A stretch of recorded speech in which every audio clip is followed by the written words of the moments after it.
자, 지난 시간에 우리가 무선 채널의 특성을 봤고요. 무선 특성의 채널을 그래서 채널에서 이제 가장 성능 영향을 미치는 부분이 페이딩인데요. 페이는 이제 앰플리튜드를 시간에 따라 앰플리튜드가 변하는 상황이죠. 예, 멀티패스 다중 경로에 의해서 페이딩 현상이 발생을 하는데 이 페이딩 현상 때문에 비트 에러 성능을 보게 되면은요, 유선에 비해서 우리 여기서 AWGN, Additive by Gaussian Noise 채널이라고 얘기하는 유선 채널에서의 BL 성능과 비교했을 때 훨씬 더 열악하다는 걸 우리가 알 수가 있죠. 예, 그래서 BL 성능을 비교를 해보면요, 유선인 경우에는 10-4승의 성능을 얻기 위해서 QPSK 모듈레이션 같은 경우는 8dB가 필요했지만은 페이딩 채널, 즉 무선 채널에서는 10-4승 성능을 얻기 위해서 보다시피 33dB라는 굉장히 높은 신호 세기가 필요를 합니다. 수신단에서 어, 신호와 잡음비가 33dB, 정확하게는 EB 오브 엔제로 빛 에너지와 잡음의 밀도 간의 B가 33dB가 돼야 10-4승의 성능을 얻는데, 그죠?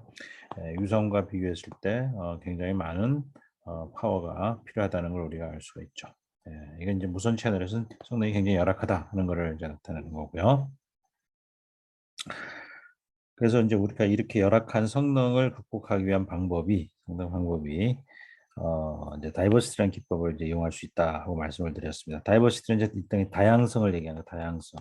여기서 우리가 얘기하는 다양성은 예를 들어서 두 개의 다른 경로로 신호를 받는다면 두 개의 다른 경로 중에서 하나가 잘못되더라도 하나가 페이딩으로 성능이 잘 나오지 않는다 하더라도 다른 경로가 성능이 좋아서 살아남을 수 있다면, 그죠? 이런 다양성이 이득이 되겠죠. 그래서 대표적인 방법이 수신단에서 두 개의 안테나를 사용하게 되면은 보내는 신호가 동일한 신호가 다른 경로를 타고서 들어오니까, 그죠? 예, 둘 중에 하나를 좋은 걸 선택할 수도 있고, 또는 두 개의 신호를 서로 컴바이닝 결합을 해서 더 좋은 신호로 만들어낼 수도 있습니다. 이런 것들이 이제 공간적인 다양성을 이용한다. 그래서 스페이셜 다이버시티라고 우리가 얘기를 하고요. 어, 뭐 지난 시간에도 얘기를 했지만은 보내는 쪽에서 안테나를 하나를 가지고 받는 쪽에서 두 개를 가지는 경우도 있지만요. 보내는 쪽에서 안테나 하나 가지고 보내는 쪽에서 안테나를 두 개를 가지고 받는 쪽에서 안테나 하나 가지고 반대 경우죠. 예, 그래서 우리가 보내는 쪽에서 안테나를 두 개 가지고 받는 쪽에서 안테나를 가질 때는 우리가 트랜스밋 다이버시티라는 얘기를 하는데요. 이때는 우리가 스페이스 타임 코딩이라는, 그죠? 스페이스 타임 코딩이라는 이제 STC라고 얘기하는데요. 이런 기법이 필요합니다. 예, 이 내용은 좀 어드밴스 토픽이기 때문에 설명하지 않도록 하겠고요. 어쨌든 여러 개의 안테나를 사용해서 다이버시티 이득을 얻을 수 있다. 다양성을 확보할 수 있다. 그렇죠? 그렇게 해서 이득을 얻을 수 있다 하는 얘기를 하는 거고요. 그래서 이게 그래프를 보시면요. 이 그래프는 뭐냐면요. 자, 마찬가지로 에러 성능입니다. 비대러 성능인데 SNL에 따른 비대러 성능입니다. 여러분들이 여기서 헷갈리면 안 되는 게 가로축이 어떤 때는 SNL, 물론 다 DB 스케일인데 어떤 때는 EB 오브 N0예요. 예. 여러분들 지난번에 설명했지만 SNR과 EB 오브 N는 다음과 같은 관계식으로 주어진다는 걸 이제 얘기를 했었죠. 그죠? SNR을 주면은, 그죠? EB 오브 N0로 변환을 할 수가 있습니다. 또는 EB 오브 N를 주면은 SNR로 변환을 할 수가 있습니다. 이 관계식에서, 그죠? 예, 이때 우리가 채널 밴드위스가 주어지고 전송 속도가 주어질 겁니다. 그죠? 예, 그래서 이 값이 주어지면 SNR을 주면 EB 오브 N로, EB 오브 N를 SNR로 서로 바꿔줄 수 있기 때문에 가로축은 어떤 때는 SNR, 어떤 때는 EB 오브 N로 나타내는 걸 알 수가 있고요. 자, 다시 그래프를 돌아와서 SNR이 증가를 하면 당연히 에러 성능이 이렇게, 그죠? 예. SN이 증가할수록, 그죠? 에러 성능은 좋아지는데 여기 L 값은요. L 값은 안테나 숫자라고 생각하시면 됩니다. 여기 안테나가 한 개일 때, 두 개일 때, 수신 안테나가 한 개일 때, 두 개일 때, 세 개일 때, 네 개일 때, 안테나 숫자가 많아질수록 점점 성능이 이렇게 좋아지는 걸 알 수가 있죠. 그죠? 예. 폭포수가 더 빨리 급격하게 폭포수처럼 물이 떨어지는 거죠. 그런 모양이 되는 거죠. 워터폴링, 그죠? 예, 그래서 L 값이 증가할수록 더 폭포가 폭포수처럼 이렇게 빨리 급격하게 내려오는 걸 알 수가 있습니다. 그죠? 예. 자, 그 다음에 또 이제 생각할 수 있는 다이버시티 중에 하나가 타임 다이버시티라고 얘기했습니다. 시간축에서 우리가 다양성을 확보할 수 있는데 가장 대표적인 방법은 레피티션 코딩이라고 제가 말씀을 드렸어요. 레피티션 코딩. 동일한 이제 공을 던지는데 같은 공을 여러 번 던지는 거죠. 그래서 A라는 색깔의 공을 던지면 A를 3번 던지게 되면 세 번 중에서 3개가 다 살아남을 수도 있을 거고요. 3개 중에서 2개가 살아남을 수도 있고 1개가 살아남을 수도 있을 텐데, 그죠? 그러면은 예를 들어서 어, B를 전송을 했는데, 자, 한 번 받았죠. 그죠? 나머지는 내가 뭔지 모릅니다. 그죠? 그러면 내가 이제 B라고 선택할 수도 있는 거고요. 근데 아니면은 또는 C를 전송을 했는데 C를 받고 여기도 C를 받았는데 여기를 B를 받았다. 그죠? 그러면 C를 2번 받았으니 같은 색깔의 공, 그죠? 이 C라는, 그죠? 공이 두 번 온 거를 다수결의 원칙에 의해서, 그죠? 3번 중에서 2번이 C가 왔으니 내가 C를 선택할 수도 있는 거죠. 그죠? 이렇게 여러 번 반복해서 보내게 되면 이런 다양성, 시간축에서 다양성을 이용해서 우리가 어, 어, 전송에 실패하더라도, 그죠? 한 번 실패하더라도 다른 시간에 보낸 게 성공하게 된다면 이득이 내가 원하는 것을 찾아낼 수 있겠죠. 자, 이런 것들이 제가 말씀드리는 다이버시티 기법들입니다. 근데 이렇게 이제 단순 무식하게 그냥 같은 걸 여러 번 반복해서 얻는 이제 이득을 얻어낼 수도 있지만은 사실은 더 좋은 방법은 채널 코딩이라는 방법이 있다고 그랬어요. 그죠? 채널 코딩이라는 이제 기법은 뭐냐면은 에러 커렉션 코딩이에요. 다시 말해서 우리가 오류가 났을 때를 커렉션, 정정해내는 겁니다. 그죠? 고쳐내는 그런 기법이거든요. 그래서 이런 에러 커렉션 코딩을 사용을 하게 되면은 우리가 또 비트 오류가 발생을 했을 때, 페이딩에 따른 비트 오류가 발생했을 때 이를 고쳐냄으로 해서 성능을 향상시킬 수 있는 이제 어, 방안이 될 수가 있겠죠. 근데 이제 이런 이제 레피티션 코딩이든 채널 코딩, 제가 말씀드린 채널 코딩이 이게 다 공짜로 되는 게 아니고 여러 번 반복을 해서, 그죠? 여러 번 반복을 해서 보낸다는 의미는 뭐냐면은 한 번만 보내야 될 것을 2번, 3번 보낸다는 얘기는 내가 전송 속도를 손해 보는 겁니다. 그죠? 내 데이터를 그죠? 실제로 데이터를 한 번만 보내면 될 거를 여러 번 보내기 때문에 어, 전송 속도가 줄어드는 그런 문제가 이제 생기는 거죠. 그래서 그런 손해에도 불구하고 오류가 나지 않도록 하는 것이 중요하기 때문에 이런 기법들을 이제 우리가 사용하게 되는 거고요. 그래서 코딩 웨이트라는 용어를 우리가 썼었습니다. 그죠? 코딩 웨이트는 결국 한 번을 보내기 위해서 내가 몇 번을 반복해서 보냈느냐, 3번을 반복해서 보내면 3분의 1이 되는 거죠. 그래서 실제로 속도가 3분의 1 준다는 얘기나 마찬가지가 되겠죠. 그죠? 자, 이런 얘기들을 지난번까지 했었고요. 우리 다시 한 번 더, 우리가, 다시 한 번 더 지금까지 스토리를 한번 이제 요약해서 정리를 해보면은요, 어, 제가 요약 정리를 한번 해보겠습니다. 네. 자, 우선 채널이 존재합니다. 그죠? 우리의 통신 방식을 진짜 통신하는 지금까지 배운 걸 한번 쭉 정리를 해보면, 채널이 있고, 그 다음에 내가 전송을 합니다. 그죠? 뭘 전송을 하냐면, 이제 전송하기 위해서 내가 트랜스미트가 있고요. 그 다음에 리시브가 있겠죠. 리시브. 뭘 전송합니까? 전송할 때는 내가 0 아니면 1 둘 중에 하나를 보내겠죠. 그죠? 그럼 이쪽에서 내가 0 아니면 1을 내가 찾아내는 거죠. 근데 0을 보냈는데 0이 나올 수도 있고, 0을 보냈는데 1이 나올 수도 어, 일이 나올 수도 에러가 발생할 수 있다는 얘기입니다. 에러가 발생하는 이유는 바로 채널 때문에 그래요. 채널상에서 오류가 발생하는데 이 채널에는 이제 두 가지 종류의 채널이 있는 거죠. 어, 와일드 채널이 있는 거고 또는 와이어리스 채널이 있는 거죠. 와일드 채널 같은 경우는 이 채널이 어떻게 주어지냐면은 실제로 잡음이 더해지는 채널입니다. 그죠? 그래서 여기가 TX, 그다음에 RX 이렇게 되겠죠. 여기가 이제 Y 가우시안 노이즈다. 그러면은 AWG, 자, 여기 더해지기 때문에 Additive White Gaussian Noise 이렇게 이제 우리가 AWG라고 얘기를 하고요. 그럼 여기서 이제 실제로 파형이 이제 X of T라는 파형이 날아가는 겁니다. 그러면 여기서 Y of T라는 파형을 받아서 이 파형을 샘플링 해가지고 내가 디텍션을 하는 거예요. 일제로를. 그죠? 근데 이 파형은 우리가 뭘 가정을 했냐면요. 싱크 펄스를 가정했었습니다. 기억하시겠지만 이런 싱크 펄스 이렇게 생긴 파형을 우리가 이게 공 하나 던지면 이런 파형이 하나 나가는 거예요. 그죠? 그럼 수신단에서 이 파형을 받아서 여기를 샘플을 하겠죠. 그죠? 샘플해서 이 크기를 보고서 내가 0인지 1인지를 판단을 하는 겁니다. 그죠? 잡음은 랜덤한 신호고요. 그러면은 지금 이제 이거는 유선입니다. 와이어드 채널, 와이어드 채널. 그다음에 이 파형은 우리가 이제 파형은 뭘 결정합니까? 네, 이 파형에 의해서 우리가 파형을 너무 자, 파형 하나가 공을 하나를 이제 보내는 거니까 우리는 빨리 보내기 위해서는 파형을 자주 보내야 되겠죠. 이 파형을 이 웨이브폼을 자주 보내야 됩니다. 자주 보내는데 얼마나 자주 보내야 됩니까? 너무 빨리 보내게 되면은 심볼 간에 이제 간섭이 생기고요. 그죠? 또 너무 천천히 보면 속도가 느려지기 때문에 우리는 이 파형을 어떻게 보냅니까? 어, 간섭이 발생할 때 파형끼리 간섭이 발생하지 않도록 그죠? 이런 식으로 하나 보내고 나서 다음 보낼 때는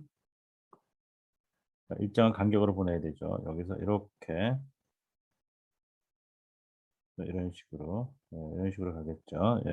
여기 보게 되면은 샘플링하는 순간에 그 전에 있는 게 빨간색도 제로를 지나가고 까만색도 제로를 지나가니까 내가 원하는 거 수신단에서 그대로 여기를 샘플링을 하게 되면은 그죠? 샘플링하게 되면 그 전에 보낸 파형들이 그죠? 다 0을 지나가기 때문에 나한테 간섭을 안 미치겠죠. 그죠?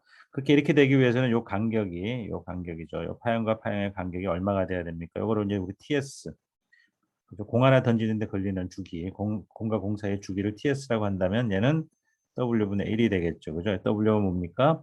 W가 채널의 대역폭이 되겠죠. 그죠? 모든 채널은 대역폭을 갖고 있습니다. 그죠? 대역폭을 갖고 있습니다. 근데 원래는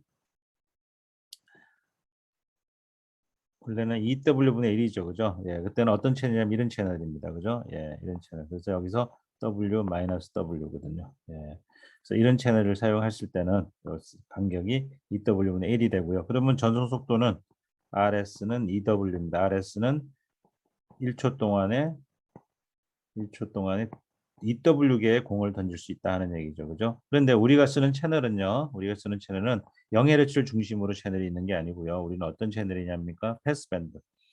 여기 주파수 F축입니다. 여기 F sub C가 있고요. 캐리어 이제 프리퀀시가 있고 어떤 이제 채널에 프리퀀시가 있을 겁니다. 그죠? 어떤 높은 대역이 있을 거예요. 그죠? 요게 W다 하는 얘기예요. 요게 W. 여기는 2W죠. 그죠? 여기가 2W이기 때문에 여기 2W가 되었는데 여기가 W일 때는요. W일 때는 우리가 던질 TS는 W분의 1이 되고요. 그러면 이제 RS는 W pulse per second이 되는 겁니다. 그래서 1초 동안에 우리가 W의 공을 이제 던질 수가 있는 거죠. 이렇게 던지게 되면은 그죠? 공과 공끼리 서로 간섭을 미치지 않게 되는 거고요. 자, 그런데 이게 이제 무선 채널로 바뀌게 되면요. 채널이 이제 무선으로 바뀌게 되면요. 와이어리스 채널로 바뀌게 되면 뭐가 이제 문제입니까? 이 파형이 페이딩을 겪게 된다는 얘기죠. 그죠? 무선 채널은 페이딩을 겪게 돼. 물론 이제 잡음은 그대로 더해집니다. 잡음. 잡음이 더해진다는 얘기는 뭐냐면요. 잡음이 더해진다는 얘기는 보낸 게 여기가 자글자글자글해지는 거예요. 잡음이 더해서 여기 자글자글해지는 거죠. 그죠? 잡음만큼 더해져서 자글자글해지는 겁니다. 그래서 잡음의 파워가 커지면은 파형이 찌그러지는 거죠. 그죠? 파형이 찌그러지는 게 그러니까 찌그러지는 이유가 뭐냐면은 파형에다가 잡음이 더해져서 앰플리튜드가 이제 바뀌는 거죠. 바뀌는 건데 이 앰플리튜드가 바뀌는 게 더해져서 잡음이 더해져 가지고 잡음은 어떻게 생겼다고요? 잡음은 이렇게 생겼죠. 잡음은 AWG 잡음은 랜덤한 잡음이 이렇게 백색 잡음이에요. 이런 잡음이 더해져서 그래서 자글자글해지는 거예요. 얘가 이렇게 이런 잡음이 더해져서 이렇게 자글자글해지는 거예요. 근데 이게 앰플리튜드 순간적으로 잡음의 앰플리튜드가 갑자기 커져가지고 이게 랜덤하니까 무슨 값이 나올지 모르는 거죠. 그래서 이 값이 갑자기 훅 하고 작아지면 샘플링 하면은 플러스인데 마이너스가 될 수 있다는 얘기예요. 이 잡음의 영향을 받아가지고. 그죠? 그래서 잡음의 파워가 영향을 미치기 때문에 우리가 SNL이 굉장히 중요하죠. 그죠? 예. 만약 노이즈 파워가 커버리면 랜덤한 잡음값에 해가지고 앰플리튜드가 이상한 값으로 바뀔 수 있다는 얘기입니다. 그죠? 예. 그 현상이 이런 거죠. 우리가 실제로 여기에 이제 우리가 QPSK를 사용하게 되면은 이제 QPSK라는 공 색깔이 네 개입니다. 그죠? 빨간 공이 있고 예를 들어서 파란 공이 있고 그다음에 까만 공이 있고 뭐 노란 공이 있다고 그럴까요? 노란 공이 이렇게 있으면 자, 00 이제 빨간 공은 00을 나타내고요. 파란 공은 01을 나타내고요. 노란 공은 10을 나타내고 까만 공은 12를 나타낸다고 한다면 자, 제가 보내기를 00을 보내면서 이제 이런 벡터로 얘기할 수 있다 그랬어요. 그죠? 네, 근데 자범이 더해져서 자범이 이제 뭐 자본 벡터가 이제 예를 들어서 이런 벡터라고 하겠습니다. 예. 그러면 이 두 개가 벡터가 더해져 가지고요. 내가 받은 신호는 그죠? 예. 그러니까 x 값이 바로 요 빨간 점을 나타내는 거예요. 빨간 점을 나타내고 이게 이제 빨간 공이라고 생각하면 되는 거죠. 그다음에 자범도 마찬가지로 점으로 표현할 수가 있고요.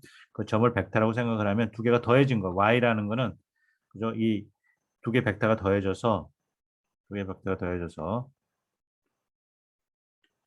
이런 벡터가 이게 이제 y가 되는 거예요. 예. 그죠? 예. 그래서 요 주황색 점을 이제 수신단에서 받은 겁니다. 샘플링을 하면은요. 예. 그러면 수신단에서 뭐를 해야 되냐면은 이 빨간색, 파란색, 까만 거, 노란 거 중에서 어느 공이 왔는지 찾아야 되죠. 그죠? 그러면 어떤 점을 찾아야 됩니까? 가까운 점을 찾으면 되는 거예요. 예. 가까운 점을 찾습니다. 가까운 점을 찾으면 결국은 일상안, 그죠? 여기 일상안에 있는 만일에 y가 받은 점이 일상안에 있으면 전 빨간 공이라고 생각하면 되는 거죠. 그죠? 예. 근데 만일에 자범이 이상하게 이제 자범이 어떻게 되냐면 자범이 이런 자범이 아니고요. 이런 자범이 아니고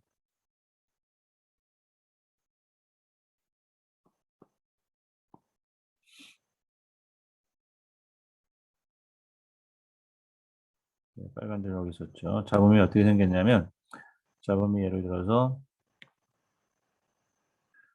자범이 어, 뭐 이런 자범이라고 얘기하겠습니다. 예. 좀더 좀 다르게 드릴게요.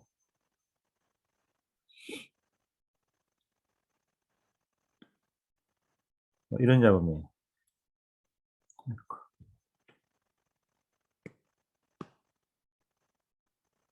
자, 그러면 이 두 벡터를 더하게 되면요. 이런 거예요. 여기 자범입니다. 자범. 그래서 두 개 더하게 되면 결국은 어떤 벡터가 나오냐면 이런 벡터가 나올 겁니다. 그죠? 예. 뭐 이게 y예요. 예. 그러니까 빨간 점하고 자범하고 자, 자범을 제가 요거 자범을 표현할게요. 예. 자범하고 신호점하고 두 개를 더했더니 이제 요점이 나온 거예요. 그죠? 예, 요점이 나온 거. 근데 빨간 점을 보냈는데 요 지금 연두색이 지금 어디에 가 있냐면 이상한 애가 있잖아요. 그죠? 이상한 애가 있다는 얘기는 이 네 개 색깔 점 중에서 파란색이 더 가깝기 때문에 내가 보내기는 00을 보냈는데 01이라고 내가 얘기를 하는 거예요. 그래서 에러가 난 거죠. 그죠? 예. 이렇게 해서 에러가 났는데 이건 지금 더해진 자범 때문에 이제 나타나는 현상이고요. 자, 이제 지금부터 페이딩이 일어나게 되면 무슨 일이 벌어지는지 한번 보도록 하겠습니다. 페이딩 상황에서는요.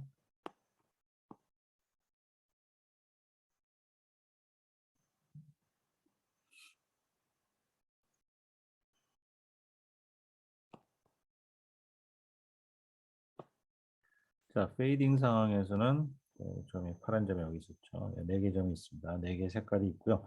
자, 페이딩을 겪게 되면은 앰플리튜드가 변한다고 그랬어요. 그죠? 앰플리튜드 변해서 원래 빨간 점이 여기 있었는데 뭐 운이 좋아서 앰플리튜드 커지면 괜찮지만은 앰플리튜드가 굉장히 작아졌어요. 예, 앰플리튜드 작아지고 그래서 빨간 점이 여기 있다 어디로 오냐면 일로 왔어요. 자, 페이즈도 돌아갑니다. 사실 앰플리튜드도 변하고 페이즈도 변하지만은 페이즈가 변하는 거는 그냥 페이즈가 이제 각도가 돌아갔다고 생각하면 이제 이 점이 이렇게 돌아가는 거예요. 예, 이 방향으로 돌아가다 이 방향으로 돌아가는 겁니다. 예, 그 각도가 돌아가는데 돌아간 거는 내가 얼마만큼 돌아가는지 알아서 그걸 다시 돌려놓을 수 있다고 가정을 하겠습니다. 예, 이거는 이제 우리가 채널 에스티메이션, 채널 추정이라는 절차에 가지고 거기서 이제 뭐를 해주냐면 얼마만큼 페이즈가 돌아가는지를 이제 우리가 알아내서 원래대로 돌려놓을 수 있다 가정을 해서 페이즈가 돌아간 거 생각하지 말고 앰플리튜드 변화만 생각을 해보겠습니다. 예, 그러면 이제 제가 말씀드린 대로 앰플리튜드가 어, 줄었어요. 앰플리튜드 얼마나 줄었냐면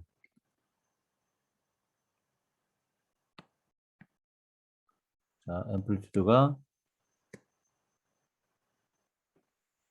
이만큼 줄었어요. 예, 이렇게 줄어들었어요. 원래는 이렇게 컸는데, 원래 컸는데 줄었어요.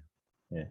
그러고 나서 잡음이 있는데, 예, 잡음이 큰 잡음도 아니야. 좀 작은 잡음이 하나가, 작은 잡음이 예를 들어서 이렇게 작은 잡음이 이렇게 더해졌어요. 예. 예. 그러면은 그전에는 만일에 이제 그전에 앰플리튜드가 그대로 있었으면요. 이렇게 더하면은 요 크기니까는 요 점으로 수신될 거거든요. 근데 지금은 앰플리튜드 줄어가지고 이걸 두 개 더하게 되면요. 이렇게 이제 앰플리튜드 줄어서 여기 와 있어. 여기 도달할 거라는 얘기. 그러면은 일상안에서 벗어나서 이상안으로 가게 된다는 얘기입니다. 예, 이게 왜 그러냐면은 같은 잡음이라도 앰플리튜드가 클 때는 영향을 적게 받는데 앰플리튜드가 페이딩이 줄었거든요. 예, 그래서 어, 지금 어, 지금 어, 이 점이 수신된 y라는 점이 일상 안에 머물지 않고 이상 안으로 옮겨가게 돼서 결국은 어, 공 색깔이 빨간 공에서 파란 공으로 바뀌는 그런 상황으로 우리가 생각할 수가 있겠죠, 그죠? 예, 그래서 지금 방금 제가 설명한 게 페이딩에 의해서 다시 말해서 랜덤하게 앰플리튜드가 변하면서 잡음의 영향을 더 심각하게 받을 수 있다 하는 걸 지금 말씀을 드리는 거죠. 예.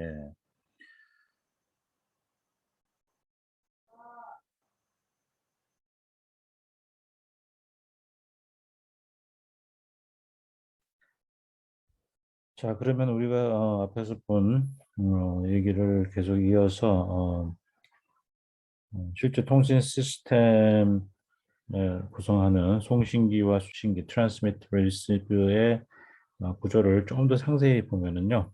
이렇게 되겠죠. 우선 다시 앞과 똑같이 자, 맨 먼저 우리가 채널을 이제 구별을 해야 되고요. 그 다음에 이제 트랜스미터와 리시버가 있겠죠. 예, TX와 RX가 있을 거고요. 그다음에 우리가 0 아니면 1을 전송을 합니다. 그죠? 그리고 0 아니면 1을 디텍션을 해야 되겠죠. 그다음에 여기서 우리가 얘기하는 채널은 이제 다음 같은 채널을 예, 밴드 리미트 채널을 우리가 구별 하겠죠. F 서비스 중심으로 해서 W 헤르츠의 대역으로 가는 이런 채널을 이제 구별을 하는 겁니다. 밴드 리미트 채널입니다. F 서비스 C라는 캐리어 프리퀀시가 있고요. 자, 그러면 이 트랜스미터 부분을 우리가 좀 더 자세히 들여다보면요. 트랜스미터를 구성하는 거는요. 맨 먼저 파형을 만들어내야 되는 이제 펄스 제너레이터가 되죠. 그래서 우리가 펄스 쉐이프라고 얘기하는데요. 파형을 만들어내는 부분이 있어야 되고요. 그 다음에 모듈레이터가 있고요. 디지털 모듈레이터입니다. 당연히 디지털 모듈레이터가 있고요. 그 다음에 그 앞에 뭐가 붙냐면은 채널 코드가 붙습니다. 채널 인코드. 그래서 자, 요 지금 제가 트랜스미터를 하는 블랙박스를 봤는데요. 트랜스미터를 좀 더 상세히 그 블랙박스 안에 좀 상세히 보면 이제 이렇게 생겼다는 거죠. 이 부분을 이렇게 상세히 지금 본 겁니다. 네. 트랜스미터 부분을 우리가 다시 이제 자세히 그려보면 이렇게 세 가지 블록으로 있는 거죠. 채널 인코더, 디지털 모듈레이터, 펄스 쉐이프. 네. 그래서 0과 1이 들어오면은요. 자, 우리가 그래서 인포메이션 비트 블락을 요게 이제 K비트의 블락을 만듭니다. 0과 1을 K비트의 블락을 가지고서요. 채널 인코드를 거치면은요. 채널 인코드를 거치면 M비트 코드워드로 만들어진다고. 여기 M비트입니다. M비트. 이게 코드워드. 그래서 코드워드입니다. 네. 그래서 채널 인코드가 하는 일이 뭐냐면은 N비트의 코드워드를 만들어내는 일을 하는 거고요. 여기서 N은 K보다도 크죠, 그죠? 이 N은 K보다 크죠. 그래서 N분의 K를 우리가 RC라고 이야기해요. 이게 1보다 작겠죠. N이 K보다 크기 때문에 1보다 작거나 같겠죠. 예, 그리고 우리가 뭐냐면 채널 코딩 웨이트라고 얘기합니다. 코딩 웨이트 또는 코드 웨이트 이렇게 얘기를 하죠. 예. 자, N이 K보다 크다는 얘기는 무슨 얘기죠? 우리가 그죠? 더 긴 길이 그죠? 예. 입력한 내가 보내야 될 것은 K비트밖에 되지 않는데 내가 K비트밖에 안 되는 더 긴 길이의 어, 정보 비트를 만들어내는 블락을 만들어내는 거거든요. 그래서 여기서 이제 m-k가 뭐에 해당되냐면은 이걸 우리가 리던던트 bit이라고 해요. 리던던트. 리던던트란 말이 뭐죠? 리던던트가 불필요하게 추가로 들어간 비트를 얘기하는 거죠. 그죠? 리던던트. 뭔가 중복돼서 들어갔다. 이런 얘기죠. 그죠? 예, 그래서 엑스트라로 들어간 비트예요. 내가 K비트만 보내면 되는데 보면 되는데 여기다가 뭘 더냐면 m-k 비트를 더해가지고 전부 이제 m 비트가 되는 거죠. 예, m 비트가 되는 거죠. 그래서 이 m-k 비트가 리던던트 비트인데 이 리던던트 비트를 이용해서 이 정보 비트 본래 보내고자 했던 k 비트가 오류가 났을 때 그걸 고쳐낸다 하는 얘기입니다. 예. 그래서 여기서 m-k가 더 크면 클수록요. 리던던트한 비트가 더 리던던트 비트가 많아지면 많아질수록 고쳐낼 수 있는 능력은 더 커집니다. 다시 말해서 n 값이 크면 클수록요. n 값이 크면 클수록 더 많은 비트를 고쳐낼 수 있다. 그래서 우리가 이제 더 강력한 코딩이라고 얘기합니다. 그러니까 고쳐낼 수 있는 능력이 더 커진 거죠. 그래서 더 강력해진다는 거죠. n이 크면 클수록. 그래서 n이 커진다는 얘기는 R sub c가 작아지는 겁니다. 그래서 코딩 레이시 작아진다는 얘기는 우리가 코딩을 더 강하게 거는 거고요. 그렇죠? 그래서 고쳐낼 수 있는 능력이 더 강해진다. 예, 그렇게 해석을 하면 되겠습니다. 그래서 이제 트레이드 오프가 있는 거죠. 예, 리던던트 비트. 내가 전송 속도를 손해보고, 그죠? 전송 속도를 손해보는 대신에 고쳐내는 능력을 더 키워주겠다. 뭐 이런 이제 얘기가 되겠죠. 예, 그래서 M비트가 되면요. 이 M비트를 우리가 이제 뭡니까? 색깔 공에다가 실어서 보내야 되겠죠. 그게 바로 이제 디지털 모듈레이터 하는 거죠. 예, 그래서 여기서 이제 뭐가 나오냐면 우리가 앞에서 본 이제 모듈레이터에서 점이 찍히는 거죠. 예, 그래서 M이 4다. M이 4면은 4개의 점이 찍히는 거죠. 그죠? 색깔 공이 4개 찍히는 거고요. M이 16이다 면 16개 공이 찍히는 거고요. 앞서 제가 설명을 드렸습니다. 예, 그래서 이제 색깔 공을 만들어낸 다음에 그다음에 마지막에 이제 우리가 실제로 전송을 할 때는요. X 오브 T가 날아가는 겁니다. X 오브 T. X 오브 T는 아날로그 신호예요. 여기까지는 전부 이제 일제로예요. 여기서 나오는 거는. 그러니까 이제 여기서 나오는 건 전부, 여기서 나오는 건 전부 일제로고요. 여기는 0과 1이고요. 그다음에 여기서 디지털 모듈레이터 나오는 거는 이제 컴플렉스가 나오는 복소수가 나오는 거죠. 그죠? 예, 실수부와 허수부의 복소수 이제 리얼 값이 나오는 겁니다. 예. 그다음에 그 리얼 값을 가지고서 우리가 이제 어, 실수부와 허수부의 파형을 만들어내는 거죠. 예, 파형은 그래서 우리 앞에서 본 것처럼 실수부에도 이런 싱크펄스를 쓰고 허수부에도 이런 싱크펄스를 쓰는 겁니다. 예, 실수부의 앰플리튜드, 실수부의 앰플리튜드를 나타내는 건 이제 이게 이제 허수부의 앰플리튜드가 되는 거고요. 예, 파형의 요 싱크펄스의 요 높이가 그 파형의 그 우리가 보내고자 하는 신호점의 크기, 이 크기가 높이가 될 겁니다. 그래서 정확하게 이거죠. 실수부가 이거고 허수부가 이거니까 이 부분이 바로 이 높이 여기게 될 거고요. 허수부가 바로 이 높이. 예, 다시 예, 실수부가 바로 요 값이 되겠죠. 예, 위열이 되겠죠. 위열 부분이 요 값이 될 거고요. 그 다음에 허수부, 허수부가 요 값이 될 겁니다. 그죠? 이미지너리가 그렇죠. 그래서 점이 있으면 그죠? 그러니까 어떤 공이 있으면 색깔 공이 있으면 그거에 실수부와 허수부가 있을 거죠. 실수부를 나타내는 파형, 허수부를 나타내는 파형이 있을 거라는 얘기죠. 자, 그런데 이제 이 채널이 페이딩 채널이면은 자, 이 파형이 앰플리튜드가 변하겠죠, 그죠? 예, 지금 원래 파형은 자, 여기에 높이가 요건데 요게 앰플리튜드가 커졌다 작았다 할 거란 말이에요. 그죠? 예, 그럼 페이딩을 겪게 되면 그죠? 이 앰플리튜드가 변할 거다는 얘기죠. 그죠? 예, 이게 변한다는 얘기는 이 점이 여기 찍힐 점이 여기 있는 점이 다른 데로 찍힐 거다는 얘기죠. 예, 앰플리튜드가 줄어들면 여기 그죠? 예, 이렇게 다른 데 찍힐 거다는 얘기예요. 반대 방향으로 마이너스 방향으로 찍힐 수도 있습니다. 그죠? 예, 어느 방향으로 찍힐 수 앰플리튜드라고 한다면 이제 당연히 이제 크기만 나타내면 이쪽이 되겠죠. 예.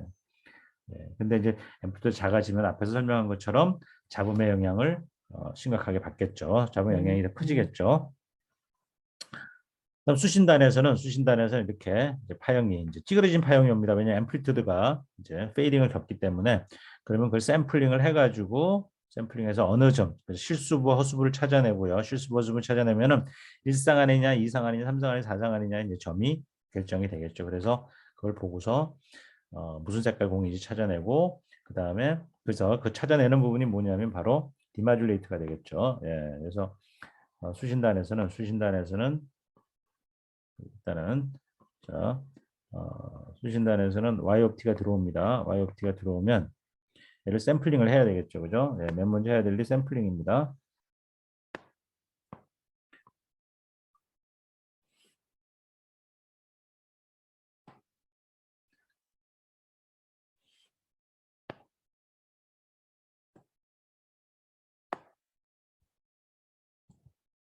예, 샘플링을 합니다. 어, 샘플링을 하는데요. 샘플링을 2개 샘플을 해야 됩니다. 어떻게 샘플을 해야 되냐면 다시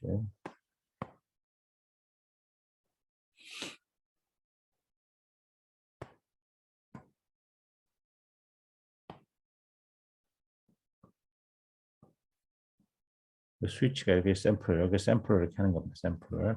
하나는 실수를 샘플하는 거고요. 실수를 샘플하는 거, 허수를 샘플해가지고 샘플한 값이 들어오면 여기에 이제 디마줄레이터가 있는 거예요. 디마줄레이터. 예, 디마줄레이터는 그래서 무슨 색깔의 공인지를 알아내는 거죠. 예. 그러면 여기 샘플링을 왜 2개를 하냐면 하나는 실수부 샘플링을 하는 거고 하나는 허수부 샘플링을 하는 거예요. 예. 그래서 이 y를 복소수로 생각하면 돼요. 그래서 y의 실수부 샘플링을 하는 겁니다. 예. 예. 샘플링 언제 하면 T섭 S마다 샘플을 하는 거예요. 그죠? T섭 S마다 싱크 펄스를 보내는 거니까. 그러면은 실수부, 허수부가 나오면 이제 공이 그죠? 몇 상 안에 있는 공인지를 아는 거죠. 예. 그래서 1상 안에 있는 공이냐, 2상 안에 있는 거냐 해서 색깔이 정해지면 그 색깔을 보고서 이제 마지막에 디텍션을 하는 거죠. 예. 그래서 이제 디텍터는 이제 결국은 여기서 0과 1을 이제 마지막으로 결정을 하는 거죠. 그죠? 예. 이게 이제 수신기가 되겠죠.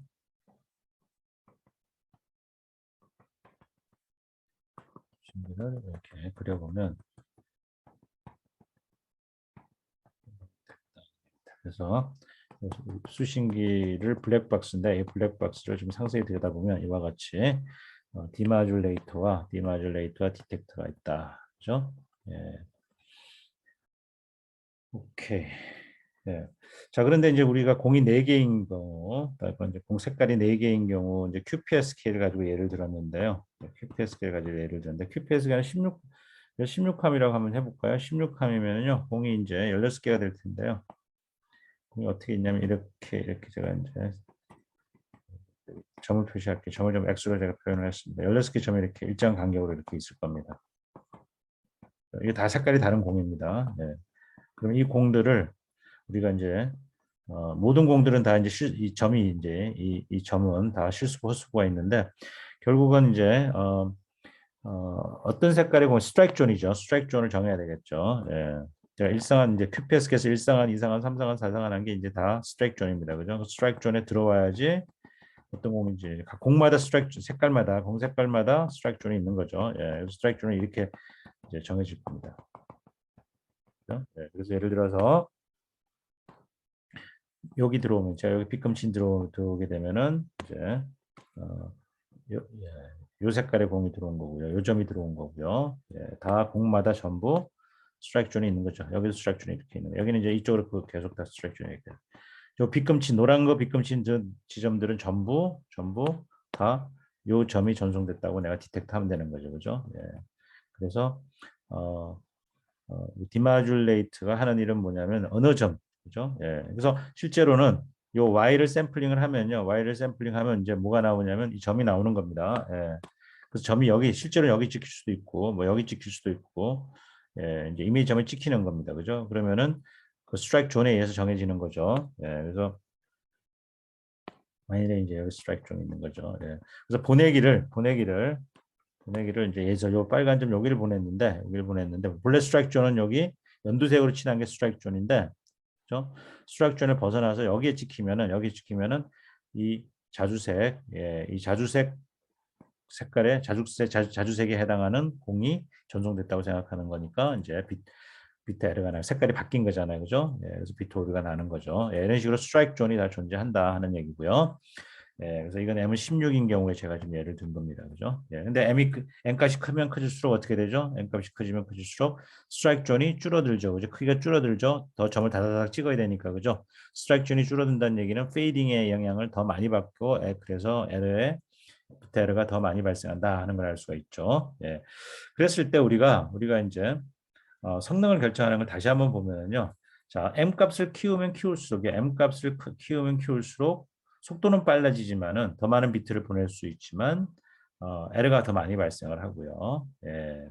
그다음에 또 R이 있습니다. R sub C. R sub C가 뭐죠? 코딩 레이트인데 코딩 레이트는 작게 하면 작게 할수록 많은 비트를 고쳐낼 수 있으니까 성능이 좋아지는 거죠. 또는 R sub C를 작게 하면 크게 하면은요. 코딩을 약하게 그는 거죠. 예.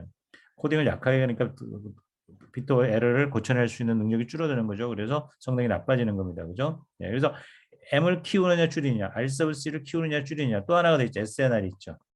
SNR은 크게 하면서 성능이 좋아지는 거죠. 그죠? 예, SNR을 크게 한다는 얘기는 이 점과 점 사이, 이 점과 점 사이의 간격, 이 점들의 간격, 이 간격이죠. 예, 이 간격을 그죠? 결정하는 게 SNR이거든요. SNR이 커지면 그죠? 예, 이 점과 점 사이에 간격이 넓어지기 때문에 그죠? 성능이 좋아지는 거죠. 스트라이크 존이 커지는 겁니다. 그죠? 예. 그래서 SNR하고 이 M값하고 RC하고 이 세 개가 같이 묶여 있다는 같이 서로 관련이 있는 거예요. 서로가 서로한테 영향을 미치는 거예요. 어떤 관점에서 PE, 에러 프로비티 관점에서. 그죠? 다시 한번 SNR이 커지면 클수록 에러 프로비티는 줄어드는 거고요. n값이 크면 클수록 에러 프로비티는 커지는 거고요. R 서브 C를 크게 하면 클수록 작게 하면 작게 할수록 성능이 좋아하니까 또 에러가 줄어드는 거고요. 그죠? 또는 얘를 작게 하면은 또 에러가 커지는 거고요. 예, 이런 식으로 예, R 서브 C를 크게 하면은 그죠? R 서브 C를 코딩을 약하게 건다는 거죠. 그죠? 약하게 건면 볼수록 성능은 나빠지는 거죠. 그죠? 이런 식으로 성능에 영향을 다 미치더라는 얘기죠. 예. 자, 그걸 기억을 하면서요. 잠깐 다시 강의 노트로 돌아가겠습니다.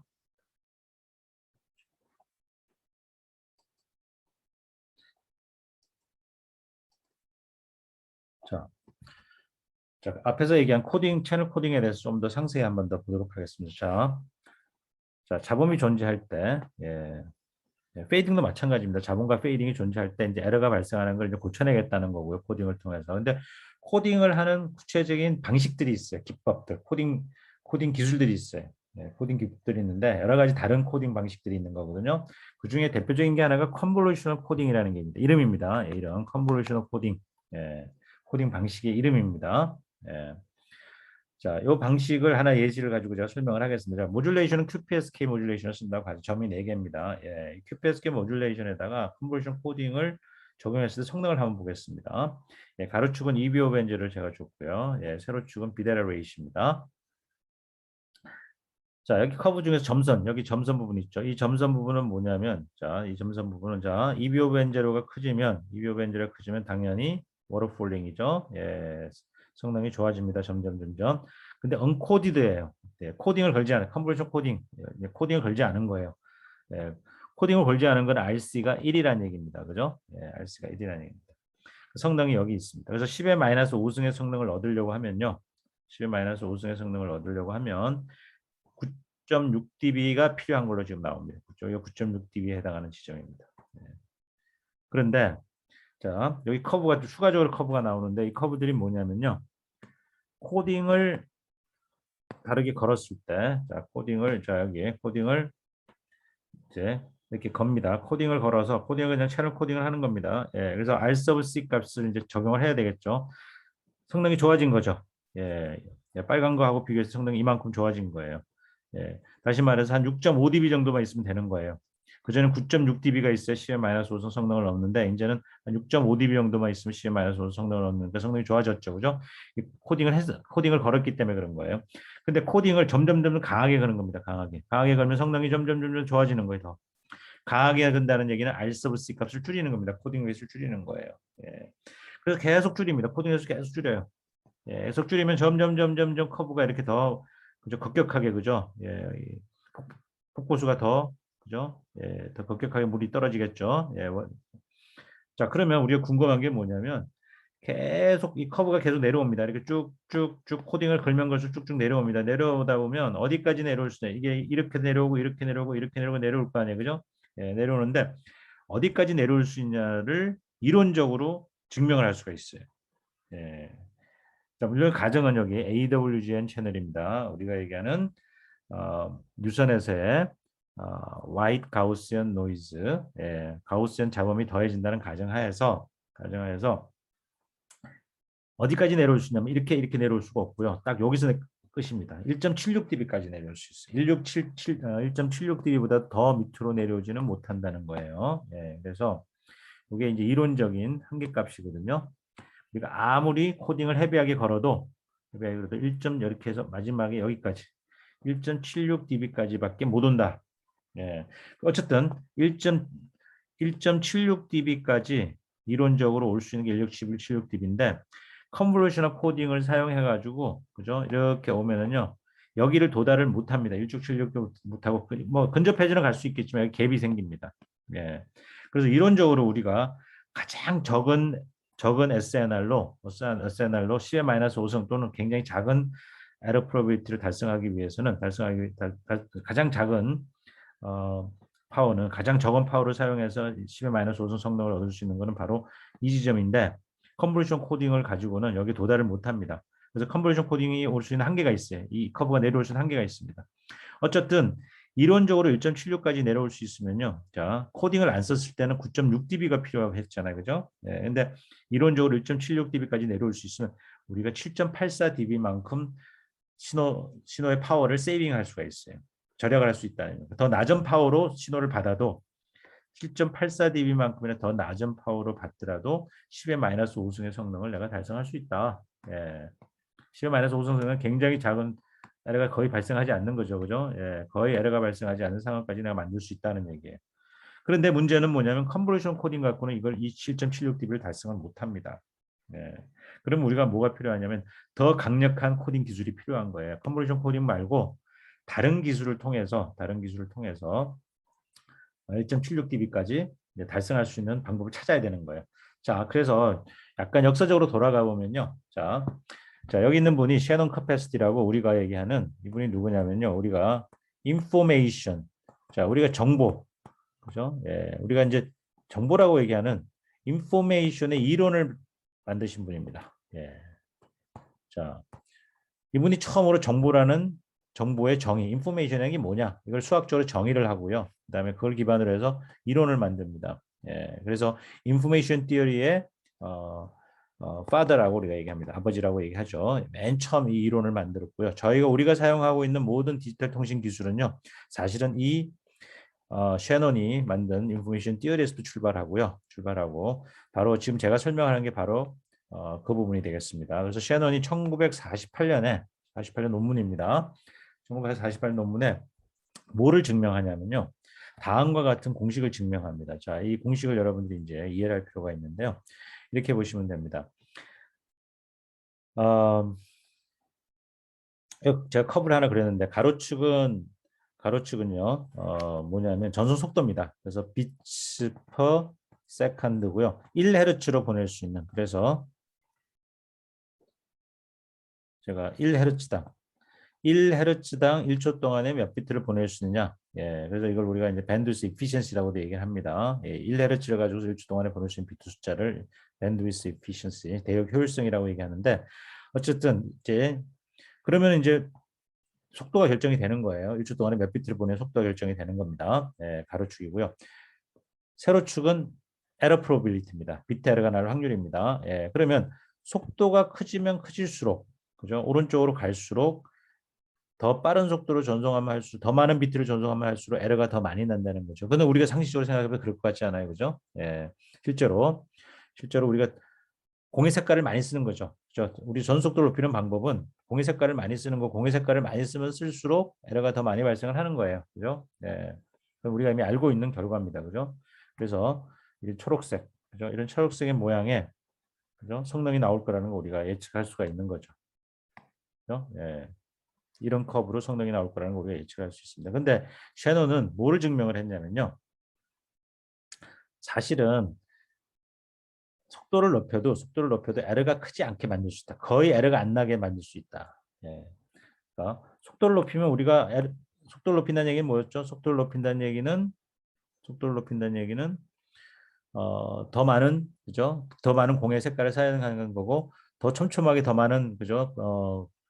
점을 이제 촘촘하게 더 많은 점을 찍으면은 그러니까 더 많은 색깔의 공을 사용을 하게 되면 그죠? 공의 색깔의 숫자가 많아지면 많아질수록 에러가 더 비례해서 이제 커지는데 셰논이 증명한 거는 어메이징하게도 공의 색깔을 늘리더라도 에러가 안 나게 할 수 있더라는 얘기예요. 그리고 나서 어느 순간이 되고 나면 C라는 지점인데요. C라는 값이 넘고 나면 그다음부터는 다 깨지더라.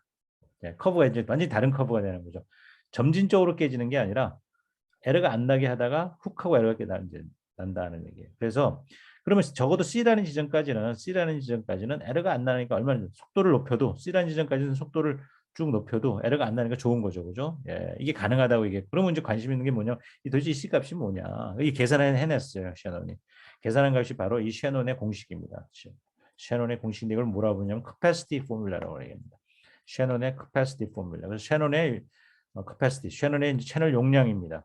예, 우리가 주어진 채널에서 얼마나 많은 비트를 전송하느냐 1초 동안에 우리가 어떤 속도로 최대로 전송할 수 있는 속도가 뭐냐. 물론 에러가 나지 않고 그래서 에러가 나지 않으면서 갈 수 있는 최대 속도가 바로 이 C 값이 이걸로 주어진다. 근데 이 식을 봤더니 뭐냐면요. 로그식인데요. 가운데 여기 P와 시그마 제곱인데 P와 시그마 제곱이 뭐냐면 P는 신호의 파워고요. 신호의 수신 파워고요. 시그마 제곱은 수신기의 잡음의 파워입니다. 예. 잡음이 가우스의 분포로 가지잖아요. 근데 가우스 분포로 가지거든. 이거 베리언스가 베리언스 시그마 제곱이거든. 얘가 파워입니다. 예. 여기 잡음의 에버리지 파워가 시그마 제곱 베리언스가 되는 거예요. 예. 그래서 결국은 이게 뭡니까? 신호 대 잡음비죠. 이게 바로 신호 대 잡음비예요. 신호의 파워와 잡음의 파워의 비, SNR이 되겠죠. 그죠? 예. 그래서 결국은 셰논의 캐패시티는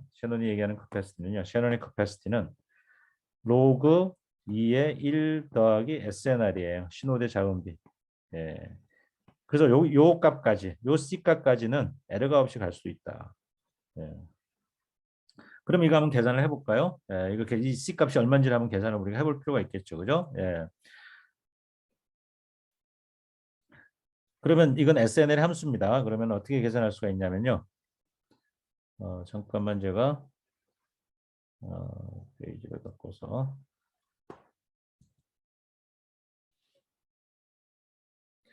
자, 우리가 셰넌 커패식을 다시 한번 더 같이 좀 보면은요.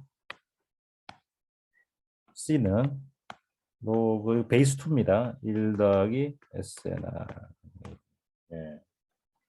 그러면 이걸 그래프를 그려보면요. 가로축이 SNR이고요. 예, 이쪽이 C고 이건 당연히 이제 우리가 이거를 우리가 0이라고 시작을 하면요. 예. 근데 DB 스케일로 안 그려 그냥 리니어 스케일로 그릴게요. 예, 그러면 SNL이 0이면은 여기 0이고요. 그죠? 그다음 SNL이 증가하면은 이런 로그 그래프예요. 처음에는 SNL을 증가시키면 거의 리니어하게 증가를 합니다. 여기. 예. 그러니까 리니어하게 쭉 증가를 해요. 근데 어느 정도 SNL이 커지고 나면 이렇게 가다가 세츄레이시 돼요. 거의 그러니까 어느 정도 SNL이 크면은요. 잘 안 늘어나요. 그러니까 여기는 SNL을 조금만 증가시켜도 C가 늘어나는 거예요. 요만큼 하면 요만큼 늘어나는 거죠. 요만큼 증가, 요만큼 늘어나는. 근데 어느 정도 가거나 요만큼 늘어나도 거의 C가 안 증가되는 거죠. 그 로그 함수다 하는 얘기죠. 그죠? 네. 어쨌든 SNR을 키우면 키울수록 내가 보낼 수 있는 1초 동안에 보낼 수 있는 1헤르츠로 보낼 수 있는 비트 숫자는 증가한다 하는 얘기입니다. 그죠? 그럼 만약 SNR이 예를 한번 들으면요. SNR이 2다. 1이다. 1이다 그러면 C는 얼마예요? 로그 2의 1 더하기 1이니까 얼마죠? 1이 되겠죠. 그죠? 그래서 1 bits per second per hertz. 1헤르츠로 1초 동안에 한 비트를 보낼 수 있다. 내가 SNR이 1이면은요. 그죠? 예. 자, 이런 식으로 SNL에 따라서 이렇게 용량이 증가하는. 이 용량은 뭐라고요? 아까 제가 말씀을 드린 대로 이 용량은 에러가 발생하지 않고 여기 C 값이 있어 가지고요. 예, 여기가 속도고요. 저기가 이제 에러입니다. 에러인데 그죠? 어떤 식으로 요값까지는 여기가 이제 요값까지는 거의 에러가 발생하는데 여기서부터 이렇게 에러가 증가하는 거예요. 그죠? 그래서 에러가 발생하지 않고 보낼 수 있는 최대 전송 속도가 바로 이 C 값이다. 셰논의 캐패시티다 하는 얘기죠. 예. 자, 그러면요. 우리가 QPSK 한번 예를 들어 볼게요. QPSK를 가지고서 자, QPSK를 전송할 수 있는 우리가 QPSK 전송했을 때 QPSK 전송했을 때 필요한 파워 SNR이죠. 예, SNR이 도대체 에러가 나지 않으려면은 에러가 나지 않게 통신하려면 SNR이 얼마만 있으면 되느냐 이 C 값을 한번 보자는 얘기입니다. QPSK에 대해서요. 그럼 QPSK에서 C는요. QPSK는 뭐죠? 공 하나 던질 때마다 2비트를 전송하는 거잖아요. 그죠? 예, 다시 말해서 QPSK의 밴드위스 이피션시는요. 2잖아요. 2. 다시 말해서 2bits per second per hertz. 공 하나 던질 때마다 1초에 공 하나 던질 때마다 2비트씩 전송하는 거잖아요. 그죠? QPSK의 C 값은 2입니다. 예. 그러면 셰논 식에다가 C 이꼴 2를 집어넣습니다. C를 2를 집어넣으면 2 이꼴 로그 2의 1 플러스 SNR을 하는 거거든요. 그러면 SNR이 얼마가 필요하냐 보는 겁니다. 그러면 SNR은 자, 2의 4, 2의 제곱 마이너스 1이니까는 3이 되겠죠. 그죠? 이거를 로그 스케일로 바꾸면 DB로 바꾸면요. 예. 그죠? 그게 되면은 계산해 볼 수 있겠죠. 그죠? 이거 계산을 하게 되면은 자, 강의 노트로 잠깐 돌아가겠습니다.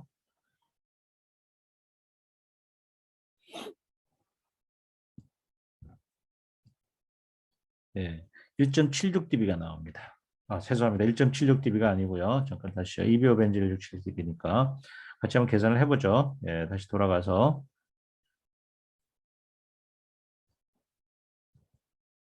예, 다시 말해서 이거 계산을 하게 되면은요. 계산을 하게 되면요. 10 곱하기 로그 10의 SNR이 3이거든요. 예. 그러면 이게 이제 SN을 제가 DB로 나타낸 겁니다. 예, 3을 DB로 나타낸 거예요. DB로 나타내면 계산을 해보면은요.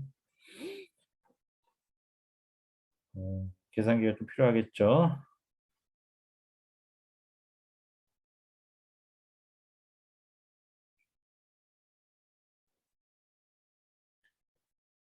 예. 자, 로그 3을 계산을 했고요. 거기다가 이제 곱하기 10을 하면은요. 이게 4.772가 나오는데요. 우리가 EBO 벤저를 바꿔주게 되면요. 자, SNR은 우리가 EB 곱하기 N0에 WRB가 됐죠. 그죠? 예. 자, 요게 이렇게 계산하면 여기 3이죠. 예, 3이고요. 여기 요 계산 좀 잊어버리고 여기서 계산하는 게 맞는 것 같아요. EB 곱 N0에다가 그다음에 요게 뭐죠? 예, 요게 2비트를 전송을 하잖아요. 그죠? 여기 2죠. 예. 있죠. 그러면 여기서 EBO 벤젤이 얼마 나오냐면요. EBO 벤젤이 1.5가 나옵니다. 그죠? 1.5. 그래서 1.5에 대해서 DB로 바꿔주면요. 예, DB로 바꿔주면 다시 계산하겠습니다. 1.5를 로그를 취해가지고요. 1.5를 로그 1.5죠. 1.5를 계산한 다음에 여기다가 15를 곱해주면 DB 스케일 1.76이 나옵니다. 네, 1.76091 뭐 이렇게 쭉 나옵니다. 그래서 대충 1.76이라고 할게요. 1.76 dB가 나와요. 네. 자, 무슨 얘기냐면은 요 QPSK가 그죠? 실현할 수 있는 요 용량은 2잖아요. 그죠? 예, 2. 예. 근데 이 2를 달성하기 위해서 필요한 최소한의 파워, 최소한의 SNR을 계산한 겁니다. 최소한의 SNR 얼마인가 지금 계산을 해봤더니 SNR이 얼마였냐면은 지금 3이 나왔고요. 3은 EBO 벤제로 바꾸게 되면요. 요 EBO 벤제를 바꾸게 되면 1.5입니다. 여기 2가 곱해지기 때문에 1.5를 DB로 바꾸게 되면 1.7 76dB거든요. 자, 그게 자, 강의 노트 다시 돌아가서요. 바로 여기 있는 1.76dB입니다. 예, 그래서 아까 우리가 여기서 봤던 그래프에서 봤던 1.76dB, 여기 1.76dB죠. 그죠? 바로 여기 이렇게 계산. 이 식에서 이 값이 어디서 나왔냐면 바로 셰논의 캐패시티 식에서 나온 거예요. 네, 그래서 QPSK에서 내가 필요한 파워는 1.76dB만 있으면 그죠? 이 용량을 달성할 수 있다. 예. 그런데 코딩을 걸지 않고 우리 해봤더니 1.76가 툭도 없다는 얘기, 9.6dB가 필요했다는 얘기예요. 그러니까 갭이 얼마나 있는 거예요? 7.84dB라는 이 갭이 이렇게 있는 거예요. 이만큼 갭이 있는 거예요. 그러니까 코딩을 걸지 않고, 그러니까 코딩이 아니라 그냥 셰논이 얘기한 셰논은 1.76dB만 있으면 그죠? 에러가 거의 안 나게 할 수 있어 하고 얘기를 했는데 우리가 그냥 해보니까 9.6dB라는 파워가 나온 거예요. 에러가 안 나게 하려고 그랬더니요. 그럼 이 갭을 우리가 메꿔 넣어야 되는데 뭘로 메꿔냐면 채널 코딩이 이걸 이제 메꿔 넣어줄 수 있다는 얘기예요. 네, 무슨 얘기냐면 채널 코딩을 걸게 되면 점점 이 커브를 밑으로 내릴 수 있죠. 그럼 점점 갭이 줄어드는 거죠. 그죠? 만약 코딩을 걸어서 이만큼 오면 이 정도잖아요. 그죠? 갭이 이만큼 줄어든 거예요. 점점 코딩을 많이 걸면 걸수록 갭이 줄어드는 거죠. 그래서 어디까지 가야 되냐면 1.76dB까지 갈 수 있다.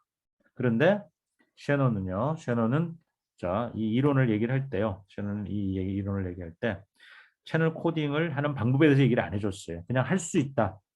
셰넌이 한 거는 1.76dB만 가지고도 에러가 거의 안 나게 만들 수 있다까지만 얘기를 해준 거예요. 그러면 이제 우리가 해야 될 일이 뭐였냐면은 아무 생각 없이 했을 때는 9.76dB가 필요했는데, 그죠? 이걸 더 작은 파워를 사용해서, 그죠?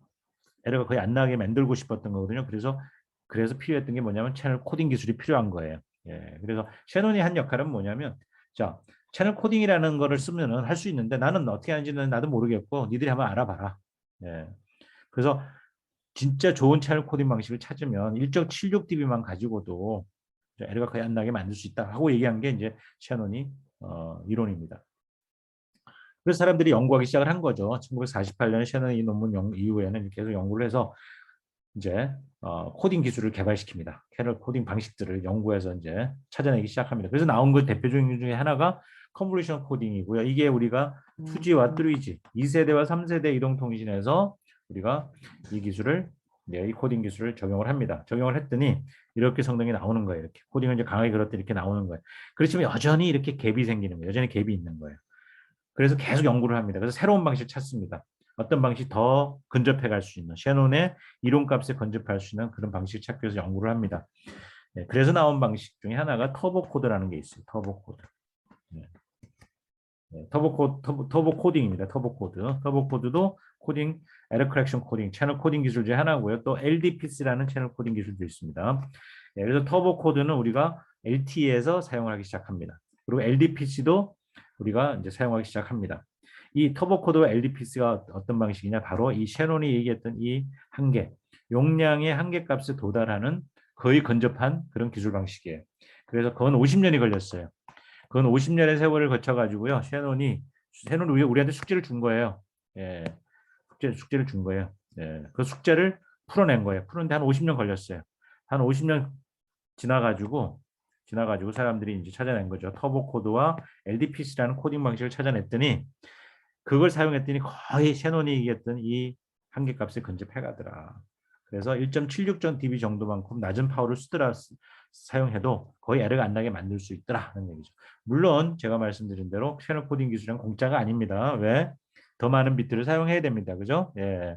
내가 보내고자 하는 빛보다 더 많은 비트를 사용한다. 그래서 R sub C가 1보다 작다는 얘기입니다. 그죠? 예.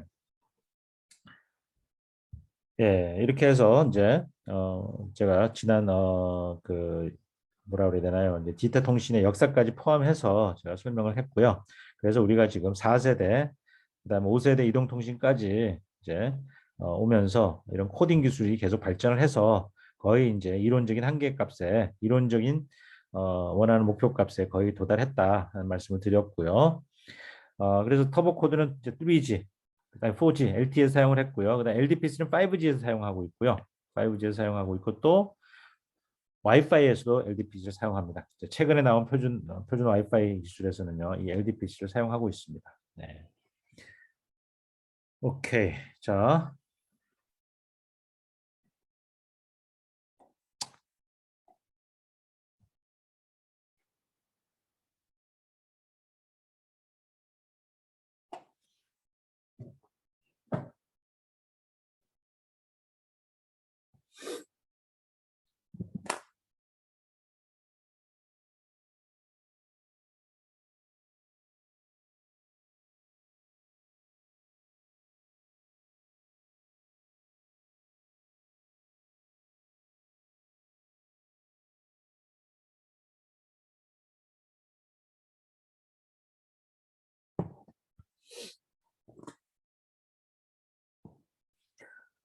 자, 계속 이어서 채널 코딩에 대해서 설명을 드리겠습니다. 자, 채널 코딩 앞에서 계속 쭉 얘기를 해왔는데요. 예, 이런 채널 코딩 기술이라는 게 필요하다 하고 이제 얘기를 한 게 바로 이제 셰논이에요. 그죠? 예, 셰논의 인포메이션 티어리를 기반으로 우리가 이제 채널 코딩 기술에 의해서 그죠? 우리가 에러가 나지 않도록 할 수 있다. 그러면서도 그죠? 우리가 원하는 속도를 낼 수 있다. 그죠? 어, 그래서 아까 얘기한 것처럼 이제 터보 코드라는 기술이 이제 나왔어요. 예, 터보 코드라는 기술이 나왔는데, 자, 여러분들 이제 이 터보 코드가 어떻게 동작하는 원리에 대해서는 제가 이제 이 강의의 범위에서 벗어나기 때문에 설명하지 않는 게 좋겠습니다. 설명하지 않겠습니다. 예, 많은 시간이 필요하고요. 예, 그래서 원리는 설명하지 않고 얘가 뭐 하는 거다 하는 것만 제가 설명을 드리는 거죠. 자, 뭐 하는 거다? 에러 커렉션 코딩이다. 에러 커렉션 코드다. 에러가 난 비트를 고쳐낸다. 그죠? 예. 그럼 모든 채널 코딩 기술은 이제 코딩 웨이트라는 게 있죠. 코드 웨이트. 그죠? RC 값이 있습니다. 그죠? 예를 들어서 여기 지금 뭐가 있냐면은 코드 웨이트 3분의 1짜리인 터보 코드의 구조를 보여주고 있는데요. 여러분들이 이게 이제 이 구조와 이게 어떻게 동작하는지는 제가 설명을 드리지 않고요. 이게 3분의 1이라는 얘기는 어떤 의미입니까? 한 비트가 들어오면 한 비트가 이제 인풋으로 들어오면요. 세 비트가 나가는 거예요. 세 비트가.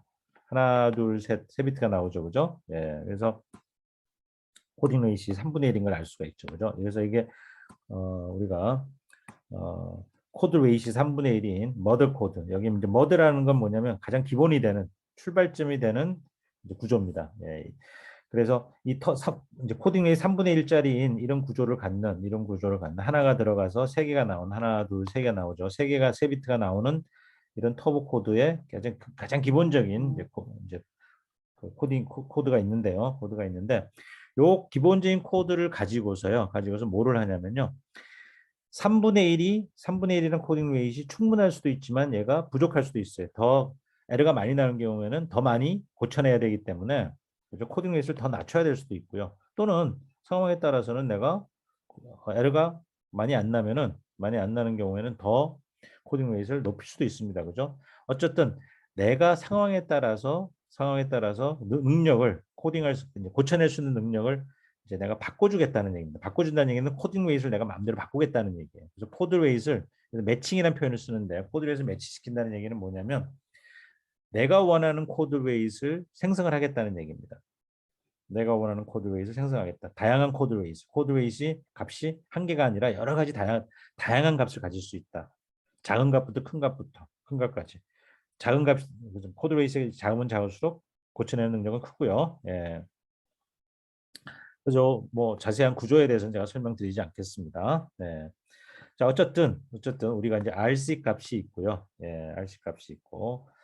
그러면 아까도 앞에서 제가 말씀드렸지만 성능을 결정하는 거는 RC 값. 자, BR, BR 또는 우리가 또 BR뿐만 아니라 또 뭘 얘기를 하냐면 블락 에러 레이시라는 것 경우도 씁니다. 블락 에러 레이스는 비트 에러 레이스 글자 그대로 이제 한 비트가 에러가 날 확률이고요. 블락 에러 레이스는 우리가 이제 인포메이션 블락이 있잖아요. 그죠? K비트 블락이 있죠. 그죠? 이거를 이제 우리가 코드워드 몇 비트, n 비트로 내가 이제 코딩을 하잖아요. 그죠? 예, 코딩을 하는데 코딩을 통해서 n 비트로 바꿔주는데 이 K비트 블락이 에러가 나요. 얘가 에러가 날 수 있죠. 그죠? 예. 얘를 이제 고쳐내는 겁니다. 얘를 고쳐내고 나서도 에러가 날 수 있죠. 그죠? 그 에러를 블락 에러 레이시라고 얘기합니다. 예. 그래서 성능을 볼 때 블락 에러 레이시 성능을 볼 수도 있고 또는 비트 에러 레이시 성능을 볼 수가 있는데요. 자, 어쨌든 우리가 이제 블락 에러 레이시든 비트 에러 레이시든 간에 이 에러에서 에러가 날 확률에 영향을 미치는 두 가지죠. 코딩 웨이과 모듈레이션 오더죠. 그죠? 앞에서 제가 말씀드린 대로. 네, 그래서 내가 어, 그 에러가 나는 상황에 따라서 이 모듈레이션 오더 M 값과 코딩 웨이 RC 값을 바꿔줘야 될 수 있습니다. 자, 무슨 얘기냐면은 지금 현재 에러가 많이 나고 있어요. 예, 에러가 많이 나는 이유가 두 가지일 수 있다는 얘기죠. 하나는 뭐냐면 내가 공의 색깔이 너무 많아. M 값이 너무 큰 거예요. 예, 그죠? 다시 말해 점들이 너무 촘촘히 내가 찍혀 있는 거예요. 그래서 에러가 많이 날 수도 있고요. 또는 코딩 웨이트이 너무 커서 코딩 레이스 작으면 작을수록 성능이 좋기 때문에 코딩 레이스를 작게 써야 되는데 이걸 너무 크게 쓴 거예요. 코딩 레이스를 너무 크게 써가지고 에러가 날 수도 있는 거죠, 그죠? 그래서 에러가 날 수 있는 요인이 이 두 가지가 있다고 말씀을 드린 거예요, 그죠? 물론 SNR도 있습니다. 그래서 현재 SNR이 있어요, 현재 SNR. 현재 이 순간에 내가 수신기에서 신호의 파워와 자음의 파워의 비를 봤더니 현재 SNR이 있어요. 이 SNR에서 자, 에러가 굉장히 커요. 그러면 내가 에러가 안 나게 할 수 있는 방법은 이 n 값을 줄여야 되겠죠. m을 값을 작게 하거나 또는 RC 코딩 레이트를 줄이는 거죠. 코딩 레이트를 작게 하면 에러가 줄어들죠, 그죠? 예, 그러니까 에러를 고쳐내는 능력이 커지는 거니까. 예, 예, 그래서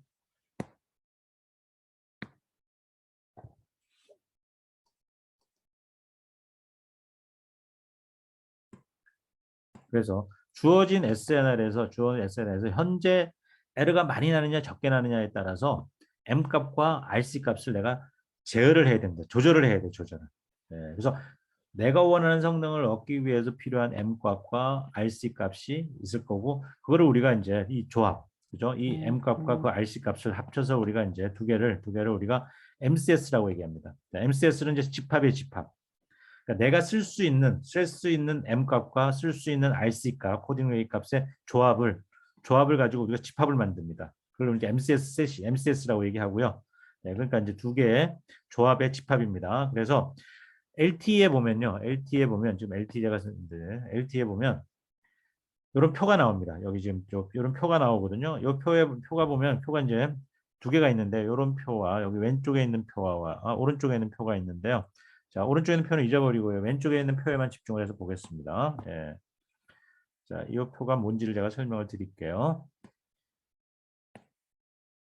여기 표가 있습니다. 이 표. 예. 왼쪽 표에다가 집중하세요. 예. 자, 오른쪽 표도 있는데 오른쪽 표하고 왼쪽 표 차이는 뭐냐면요. 초창기 처음에 LTE 만들었을 때는 왼쪽 표를 사용을 했고요. 그 이후에 오른쪽 표로 이제로 바뀝니다. 네, 그래서 일단은 왼쪽 표를 보겠습니다. 왼쪽 표를 보면 안에 뭐가 들었나 보세요. 표 안에 뭐가 들었나 보면요. 자, 모듈레이션이 있고요. 코드 레이시 있고 RC. 그러니까 모듈레이션 M 값을 나타내는 거고 그다음에 코드 레이시는 RC 값을 나타내는 거예요.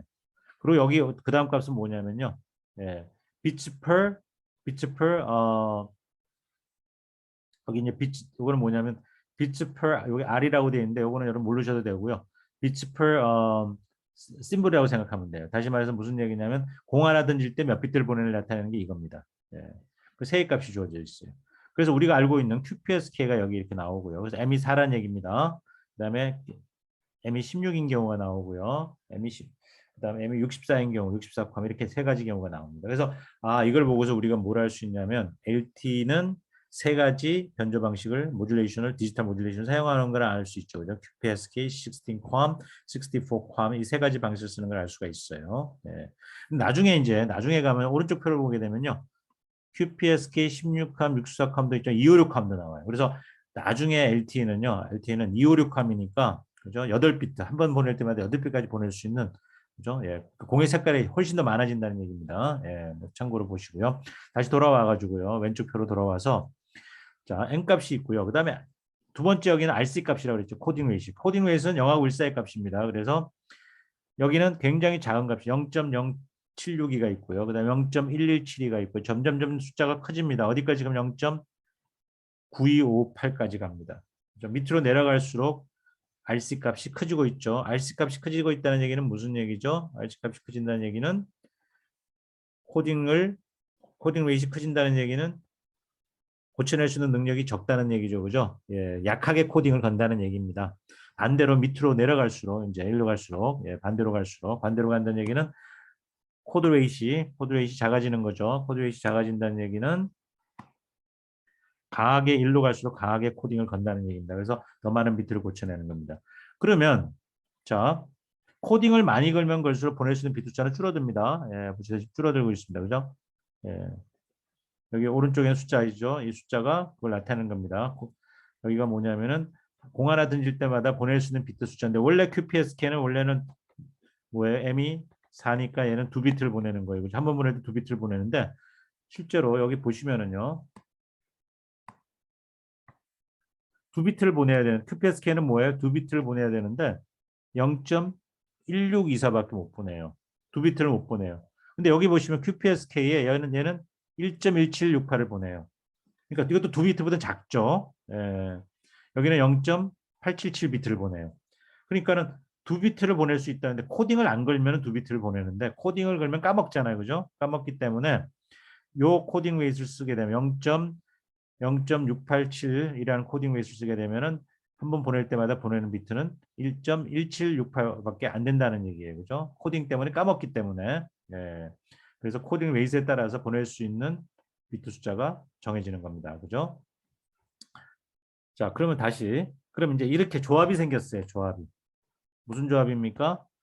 어떤 모듈레이션과 어떤 코딩 웨이트를 쓸 것인지를 조합이 생겼어요. 그죠? 예. 그래서 여기 보면 이런 조합도 있을 거예요. 이런 조합도 있고요.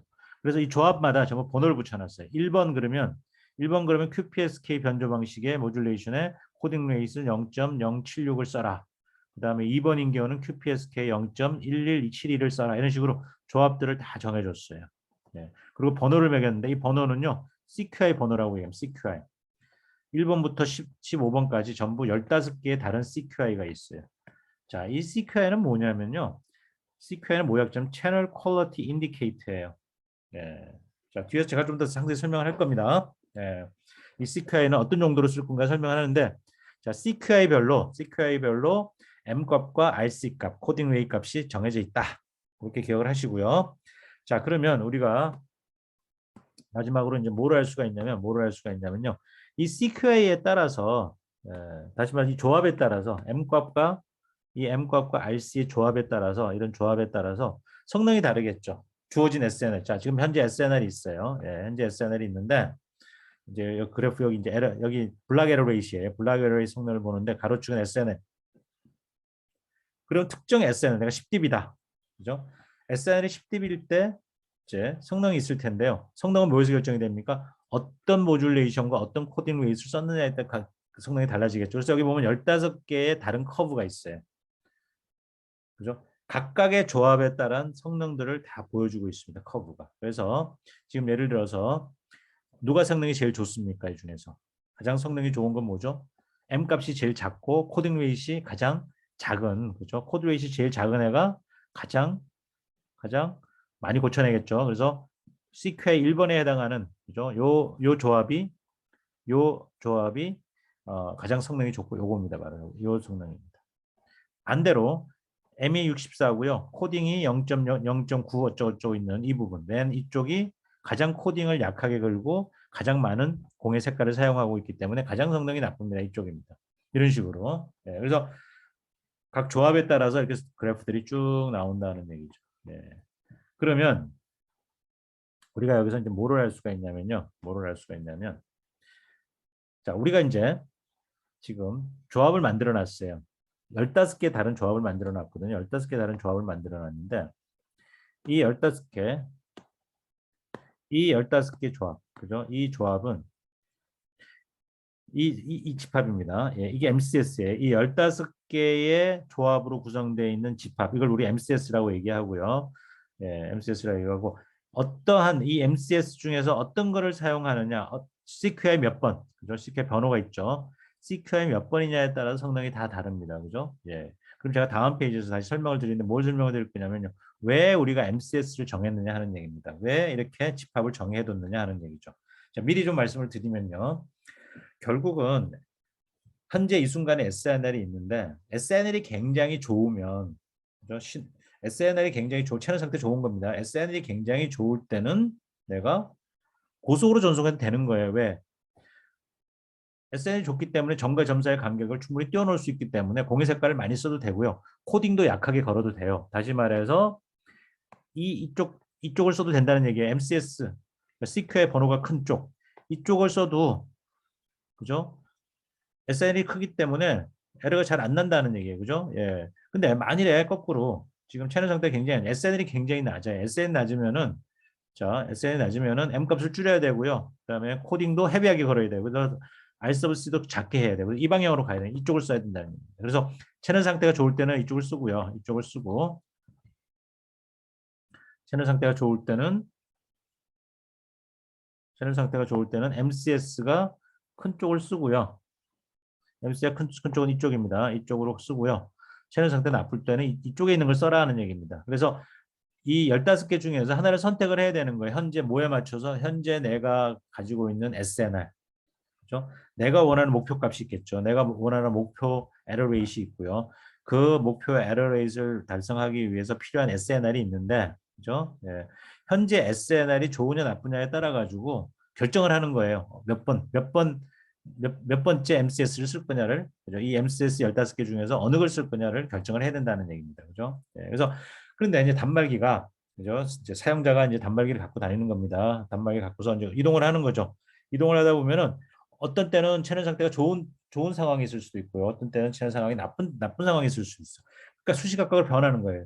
실제 상황에서는 뭐냐면 내가 이동하지 않더라도 페이딩에 의해서 페이딩을 많이 먹게 되면은 SNL이 훅 떨어질 거고요. 또 페이딩을 또 안 먹게 되면은 그죠? 페이딩이 좀 적게 먹으면은 SNL이 또 좋을 수도 있단 말이에요. SNL이 좋아졌다 나빠졌다 한다는 얘기예요. 예, SNL이 페이딩에서 SNL이 좋아졌다 나빠졌다 할 수 있기 때문에 SNL이 좋을 때는 내가 고속으로 전송을 하고 SNL이 작아지면은 내가 속도를 떨어뜨려야 되겠다. 왜냐하면 내가 원하는 성능을 유지해야 되기 때문에 그렇기 때문에 이 MCS 15개의 MCS 중에서 이 집합 안에 있는 조합 중에서 그죠? 지금 이 순간에 가장 적합한 다시 말해 적합하다는 게 아니라 내가 원하는 성능을 낼 수 있는 조합을 선택을 해야 된다는 거죠. 그죠? 예.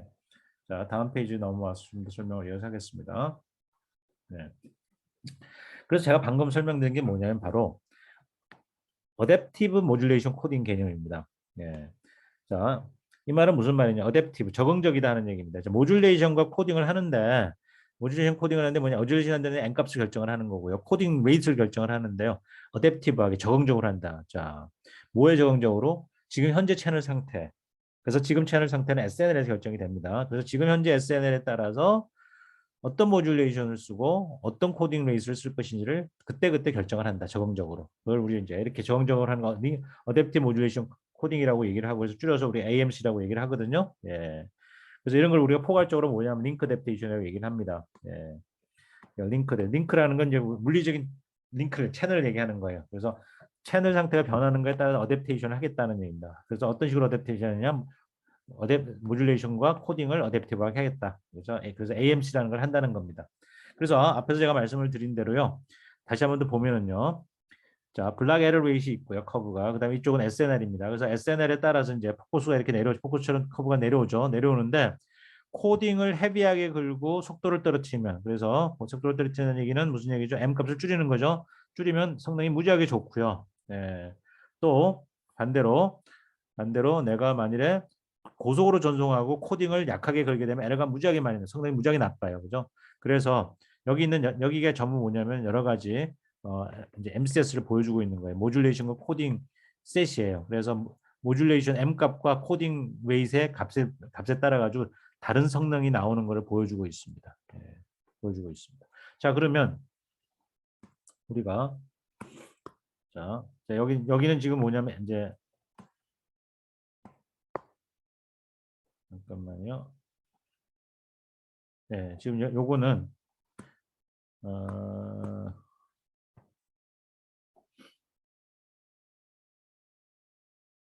네. 요 그래프는요. LT는 아니에요. LT는 아니고 다른 시스템인데요. 여기 지금 뭐가 나와 있냐면 이제 모듈레이션 보세요. QPSK도 있고 16컴, 64컴 다 있어. 우리가 알고 있는 뭐 M 값이 그죠? M이 4도 있고 16도 있고 64도 있어요. 그죠? 그다음에 RC 값이 쭉 나와 있거든요. 여기 RC 보면 2분의 1, 4분의 3, 4분의 3, 뭐 6분의 5 이런 것이 RC, 3분의 1 이런 게 다 RC예요. 예. 그래서 2분의 1도 있고 뭐 4분의 2도 있고 3분의 1도 있고 쭉 값이 있습니다. 예. 그리고 또 하나가 더 있네요. 여기 REP6, REP4, REP2라고 되는 걸 요건 REP는 레피티션이에요. 랩6는 6번 반복하는 랩4는 4번 반복하고 랩2는 2번 반복하는 그러니까 코딩도 걸고 코딩 2분의 1 그죠? 예, 코딩 2분의 1 랩6는 6번 반복하는 거예요.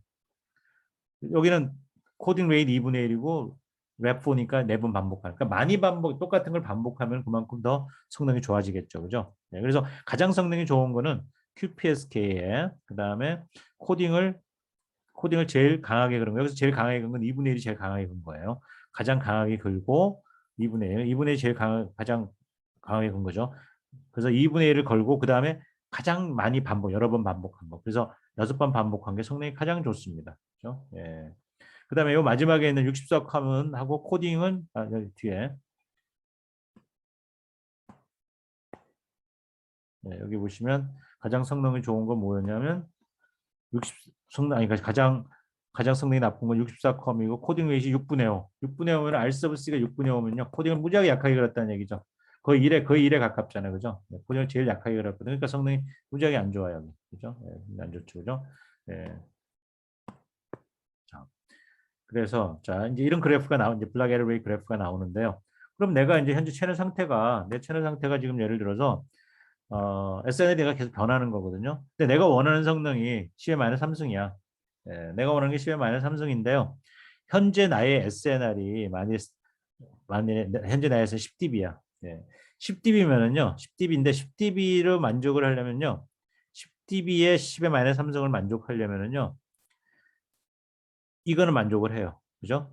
요 커브는 10dB보다 작아도 10의 삼성을 만족을 하잖아요. 그런데 이 노란색 커브는 12dB쯤 돼야 10의 삼성을 만족을 하거든요. 그러니까 내가 현재 10dB라고 그런다면, 내가 10dB라고 그러면, 그죠? 내가 지금 보시다 10dB면은 에러가 여기 보시다 노란색 커브는 에러가 이렇게 커요. 이렇게. 그죠? 10의 삼성을 만족을 못 합니다. 그러니까 노란색은 10의 삼성 만족 못 하고 10dB에서요. 요 10dB라는 값에서 노란색도 먼저 요 하늘색도 만족 못 하고 다 만족을 못 합니다. 그죠? 그러니까 이 방식들은 쓰면 안 되는 거예요. 그럼 누굴 써야 되느냐? 요 10dB일 때 성능을 만족하는 건 요거 여기 있는 건 다 만족을 해요. 그 중에서 이걸 쓰게 되면은 뭐죠? 이쪽을 쓰게 되면은 내가 불필요하게 성능이 좋은 거예요. 나는 10의 삼성만 만족하면 되는데, 그죠? 그래서 어, 요 방식을 쓰는 거예요. 요 방식을. 요 방식이. 자, 일로 내려가면 어떻게 돼요? 일로 내려가면은 성능은 좋지만 뭐예요?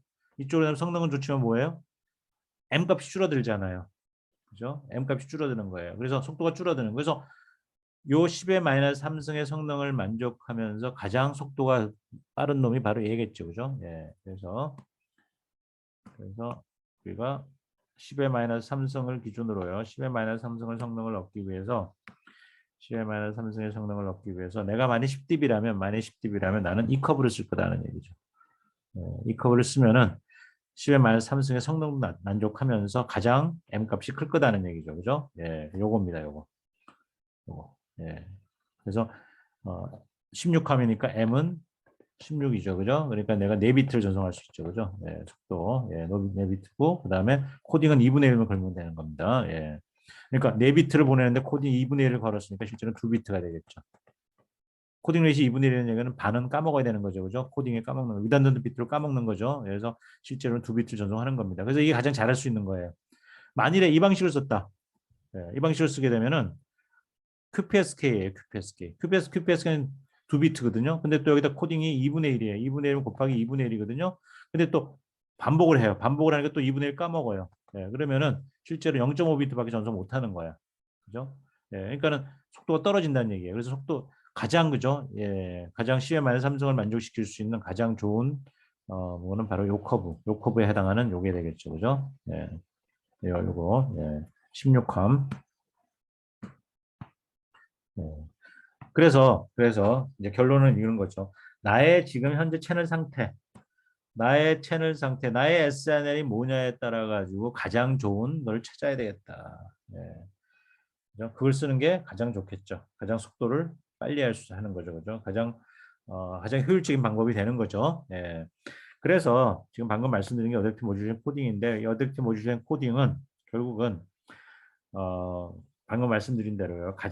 현재 SNL의 가장 좋은 거를 찾아라. 가장 좋은 방식을 찾아라는 얘기입니다. 그래서 여기 지금 보시면 여러 개 커브가 나오는데요. 자, 이쪽 세로축이 공 하나 던질 때마다 몇 비트를 보내는 걸 나타내는 거죠. 여기 퍼 채널이라고 이게 채널 한번 쓸 때마다 채널 하나 쓴다는 얘기는 공을 하나 던지는 거예요. 펄스를 하나 보내는 거예요. 그래서 몇 비트를 보내느냐는 거고요. 보낼 수 있는 비트 숫자가 여러 가지 방식이 여기 있습니다. 지금 여기 여러 가지 방식들은 이제 뭘 표시한 거냐면요. 뭘 표시한 거냐면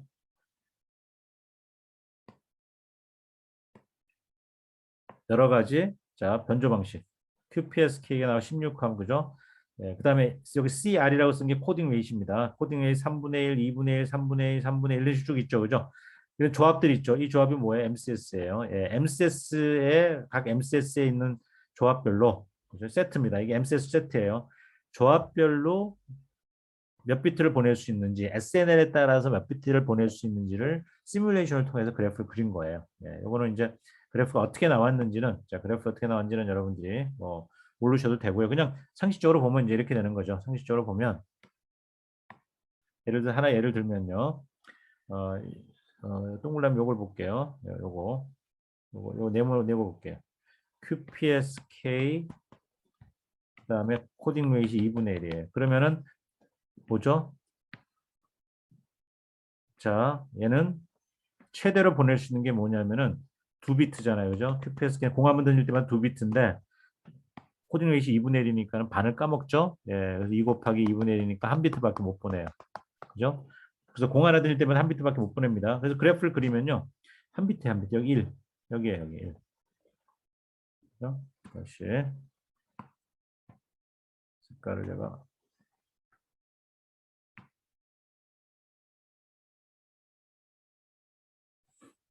이 부분입니다. 여기 한 비트 여기.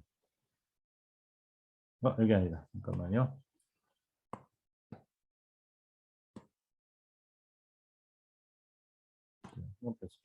이겁니다. 이거. 예, 여기 한 비트 제가 한 비트 여기 다시 예, 여기 한 비트 여기 제가 잘못 그렸네. 여기 아닙니다. 다시 어느 그래프냐면요. 자 뭐죠? QPSK의 2분의 1이잖아요. 그죠? 그럼 요겁니다. 요거. 여기가 1이거든요. 여기가 1. 그죠? 예. 그래서 SNL이 크면은요. 아무리 SNL이 커도 QPSK라는 방식은 한 비트밖에 이제 못 보내는 거예요. 그죠? 2 코딩을 2분하면 한 비트밖에 못 보내요. 여기에. 그런데 만일 SNL이 줄어들면요. 이게 쭉 떨어지고 SNL이 너무 작잖아요. SNL이 작으면은 0비트를 보낸다는. 이게 무슨 얘기냐면 SNL이 작으면 어떻게 돼요? 다이어가 나는 거죠. 그게 다이어가 난다는 얘기는 0비트밖에 못 보낸다는 얘기입니다. 한 비트 못 보낸다는 얘기입니다. 그래서 한 비트도 못 보내다가 SNL이 커지면서 점점 많이 보낼 수 있다가 나중에 SNL이 충분히 크면 무조건 이제 최대 한 비트. 예, 그래서 이런 식으로 이제 커브가 그려지는 겁니다. 이 조합별로요. 예, 그래서 커브가 어떤 식으로 그려졌냐면 잘 보시면 전부 이제 가다가 이제 이렇게 되는 거죠. 가다가 세츄레이시 되는 겁니다. 네, 여기 보시면 커브들이 어떻게 가냐면 이렇게 올라가다가 이렇게 가고 이렇게 올라가다 이렇게 가고 이렇게 올라가다 이렇게 가고 이런 식으로 다 이제 그래서 점점 위로 올라가죠. 점점 위로 올라가죠. 왜? 코딩이 ME 4에서 ME 16으로 ME 64로 쭉 올라가니까 보낼 수 있는 비트 숫자가 많아지는 거예요. 그래서 위로 올라갑니다. 그죠? 그 대신에 올라가는 대신에 뭐예요? 예를 들어서 이제 얘가 동작을 하려면요. 이 4비트를 보내는 건데 4비트를 보내려면 SNL이 커야 됩니다. SNL이 작으면 전부 0비트예요. SNL이 충분히 크면은 4비트까지 최대 4비트까지 보낼 수 있는 거예요. 그렇죠? 네. 여기 64컴 있네. 64컴은 최대 몇 비트까지 보낼 수 있어요? 최대 6비트를 보낼 수 있습니다. 그죠? 근데 여기에 코딩 웨이트 0.833이거든요. 예, 그러면은 한 한 5비트 정도 보낼 수 있겠지. 약 5비트입니다. 약 5비트. 그 여기 보시면 약 5비트. 5비트 최대 5비트 보낼 수 있는 건데 SNR이 커야 돼요. 한 20dB 이상이 돼요. 20dB 이상이 돼야 이렇게 커지는 거예요. 여기보다 20dB보다 낮으면요. 전부 0비트를 보내는 거예요. 그래서 그 사이에는 이렇게 올라가고요. 그래서 각 조합별로 이렇게 막 커브가 다 다른 커브가 나오는 거예요. 그러면 우리는 이제 뭘 원하는 거냐면요. 우리가 이제 어댑티브 모듈레이션 코딩이라는 거는 나의 SNL이 변하는 거거든요. 나의 SNL이 변하기 때문에 나의 SNL이 변하기 때문에 지금 내 SNL이 뭐냐에 따라 가지고 가장 좋은 걸 선택을 해줘. 지금 내가 예를 들어 25dB야. 25dB면요. 이걸 보내도 되고 이걸 보내도 되고 이걸 보내도 되고 어느 걸 보내도 상관없어요. 이거 어느 걸 보내도 이걸 보내도 상관없어요. 그죠? 예. 여기 까만 선 이렇게 여기 있는 거 요건 잊어버리세요. 요거는 이제 제가 다시 쓰면 요 점은 지금 해당 사항 없는 거고요. 까만색 점은 해당 사항 없는 거고요. 지금 요거 이 중에 하나 골라줘. 당연히 이걸 써야 되겠죠. 왜? 가장 많은 비트를 보낼 수 있기 때문에 그죠. 근데 SNR이 15dB가 됐어요. 15dB. SNL이 15dB면요. SNL이 15dB면 15dB 여기에. 그러면 15dB에서 보낼 수 있는 거는요. 15dB에서 보낼 수 있는 건 이것도 보내고 이것도 보내고 이것도 보내고 이것도 보내고 이것도 보낼 수 있어요. 여기까지예요. 여기까지. 15dB에서 보낼 수 있는 이거밖에 없어요. 이거는 못해요. 15dB 갖고는 안 돼요. 그죠? 얘는 20dB 넘어가지고 보낼 수 있거든요. 그죠? 그래서 현재 15dB면은 최대 여기. 요게 최대이기 때문에 요걸 써야 돼요. 그죠? 예. 여기 해당되는 게 뭐냐면은 64캄의 3분의 1, 뭐 이게 될 것 같아요. 그죠? 이런 식으로. 예. 이런가요? 어, 네모니까는 그게 아니고,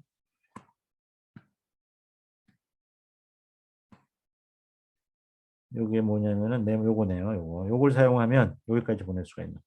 자, 만약 5dB다, 현재. SNL이 5dB면요, 보낼 수 있는 거는 세 가지네. 그죠? 이 중에서 가장 속도가 빠른 거는 삼각형 뒤집어진 거 요거네요. 예, 요걸 사용해야 됩니다. 그래서 SNR이 현재 뭐냐에 따라 가지고 가장 내가 보낼 수 있는 비트 숫자가 많은 방식을 골라주는 게 바로 어댑티브 모듈레이션 코딩이에요. 그렇죠? 예, 그래서 SNL이 커진다는 얘기는 채널 상태 좋아. 채널 상태가 좋아지면 내가 64컴을 전송해도 되고 채널 상태 나빠지면 내가 QPSK 전송을 해야 되고 또 QPSK 중에서도 정말 SNL이 낮으면 코딩도 강하게 걸어야 되고요. 이런 식으로 M값, 그죠? 그다음 RC, 코딩 외에 RC 값을 SNL에 따라서 적응적으로 바꿔줘야 된다. 그렇게 해야지 내가 트루풋, 실제로 내가 보낼 수 있는 정보량을, 그죠? 네, 내 데이터를 많이 보내는 게 목적이잖아요, 그죠? 네, 내가 그러니까 가능한 내가 데이터를 많이 보내기 위해서는 지금 현재 SNR에 따라 가지고 최선을 다해서 보내야 된다는 얘기입니다. 보낼 수 있는 만큼 많이 보내야 된다는 얘기죠, 그죠? 그렇게 하게 되면은 SNL에 따라서 내가 이제 따라가줘야 된다. SNL에 맞춰 가지고 전송해줘야 된다. 네. 그래서 SNL이 증가하면은 이제 이런 식으로 가야 된다는 얘기예요. SNL이 크지만 이렇게 따라가는 거예요. 이렇게 이런 식으로. 네. 네. 그래서 지금 형광펜을 표시한 부분이 실제로 이제 이렇게 시뮬레이션을 해보면요. 이렇게 테스트를 해보면은 시뮬레이션을 해서 이제 어댑티브 모듈레이션 하면서 내가 방식을 바꿔주는 거예요. 그죠? SNL 때 방식을 바꿔주면 평균적으로 이 정도 성능이 나온다는 얘기. 보낼 수 있는 비트 성능이 이 정도로 성능이 나온다는 얘기입니다. 그렇죠? 네. 그 얘기를 해주는 거고요. 자, 그래서 여기 이제 표가 하나 있는데 여기 이제 MCS 아까 얘기했었잖아요. 그래서 집합이 있죠. 예, 아까 뭐죠? 어, 그 요거는 이제 좀 다른 겁니다. 0번부터 15번까지 제가 이제 정해놨는데요. 0번부터 15번까지 16개의 이제 MCS 인덱스가 있어요.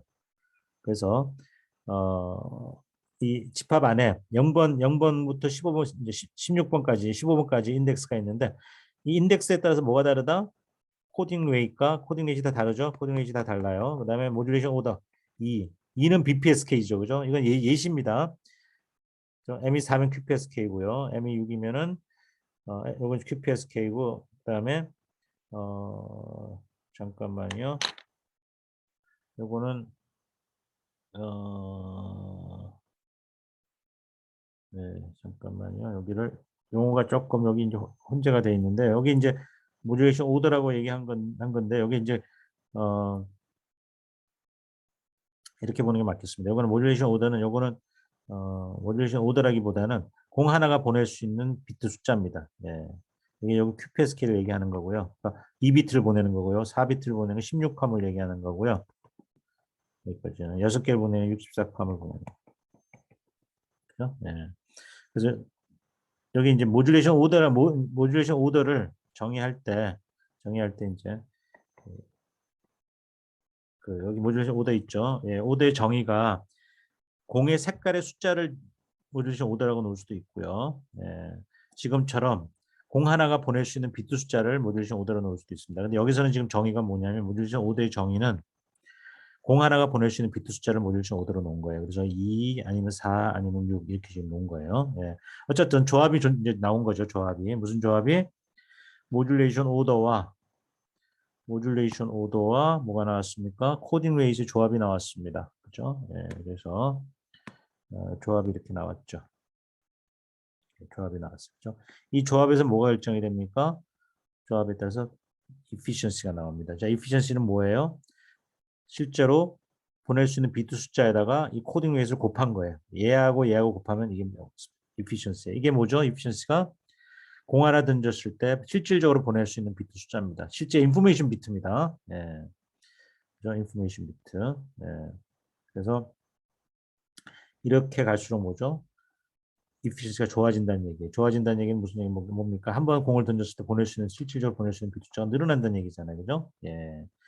자, 그런데 여기에 뭐가냐면 SNR이 있어요. 예, 여기 SNR이 뭐냐면 여기 있는 SNR은 뭘 나타내는 거냐면은 자, 이 조합으로 전송을 할 때 내가 원하는 성능을 얻기 위해서 필요한 SNR이에요.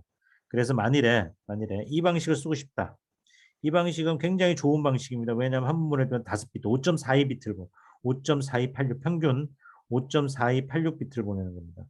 그러면 한 번 보낼 때마다 5.42비트를 보내려고 그러면 18.94dB의 SNL이 있어야 된다는 얘기예요. SNL이 18.94dB가 되면 이 방식을 쓸 수 있고요. 그러면 나는 5.4286비트를 보낼 수가 있는 거예요. 근데 나의 SNL이 18.94dB가 안 되면은요. 이 방식을 쓰게 되면 다 깨지는 거예요. 그죠? 네.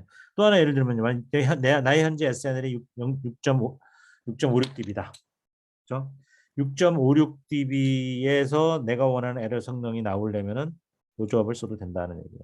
그러면 나는 1.9394 비트를 보낼 수 있다는 한 번 공을 던졌을 때. 네, 그래서 여기 있는 값들이 결국 내가 내 성능을 얻기 위해서 각각의 조합에 대해서 내가 원하는 성능을 얻기 위해서 필요한 SNR이에요. 그래서 나의 SNR이 변하면 나의 현재 SNR이 9.94dB다. 나는 이거 쓰면 되는 거예요.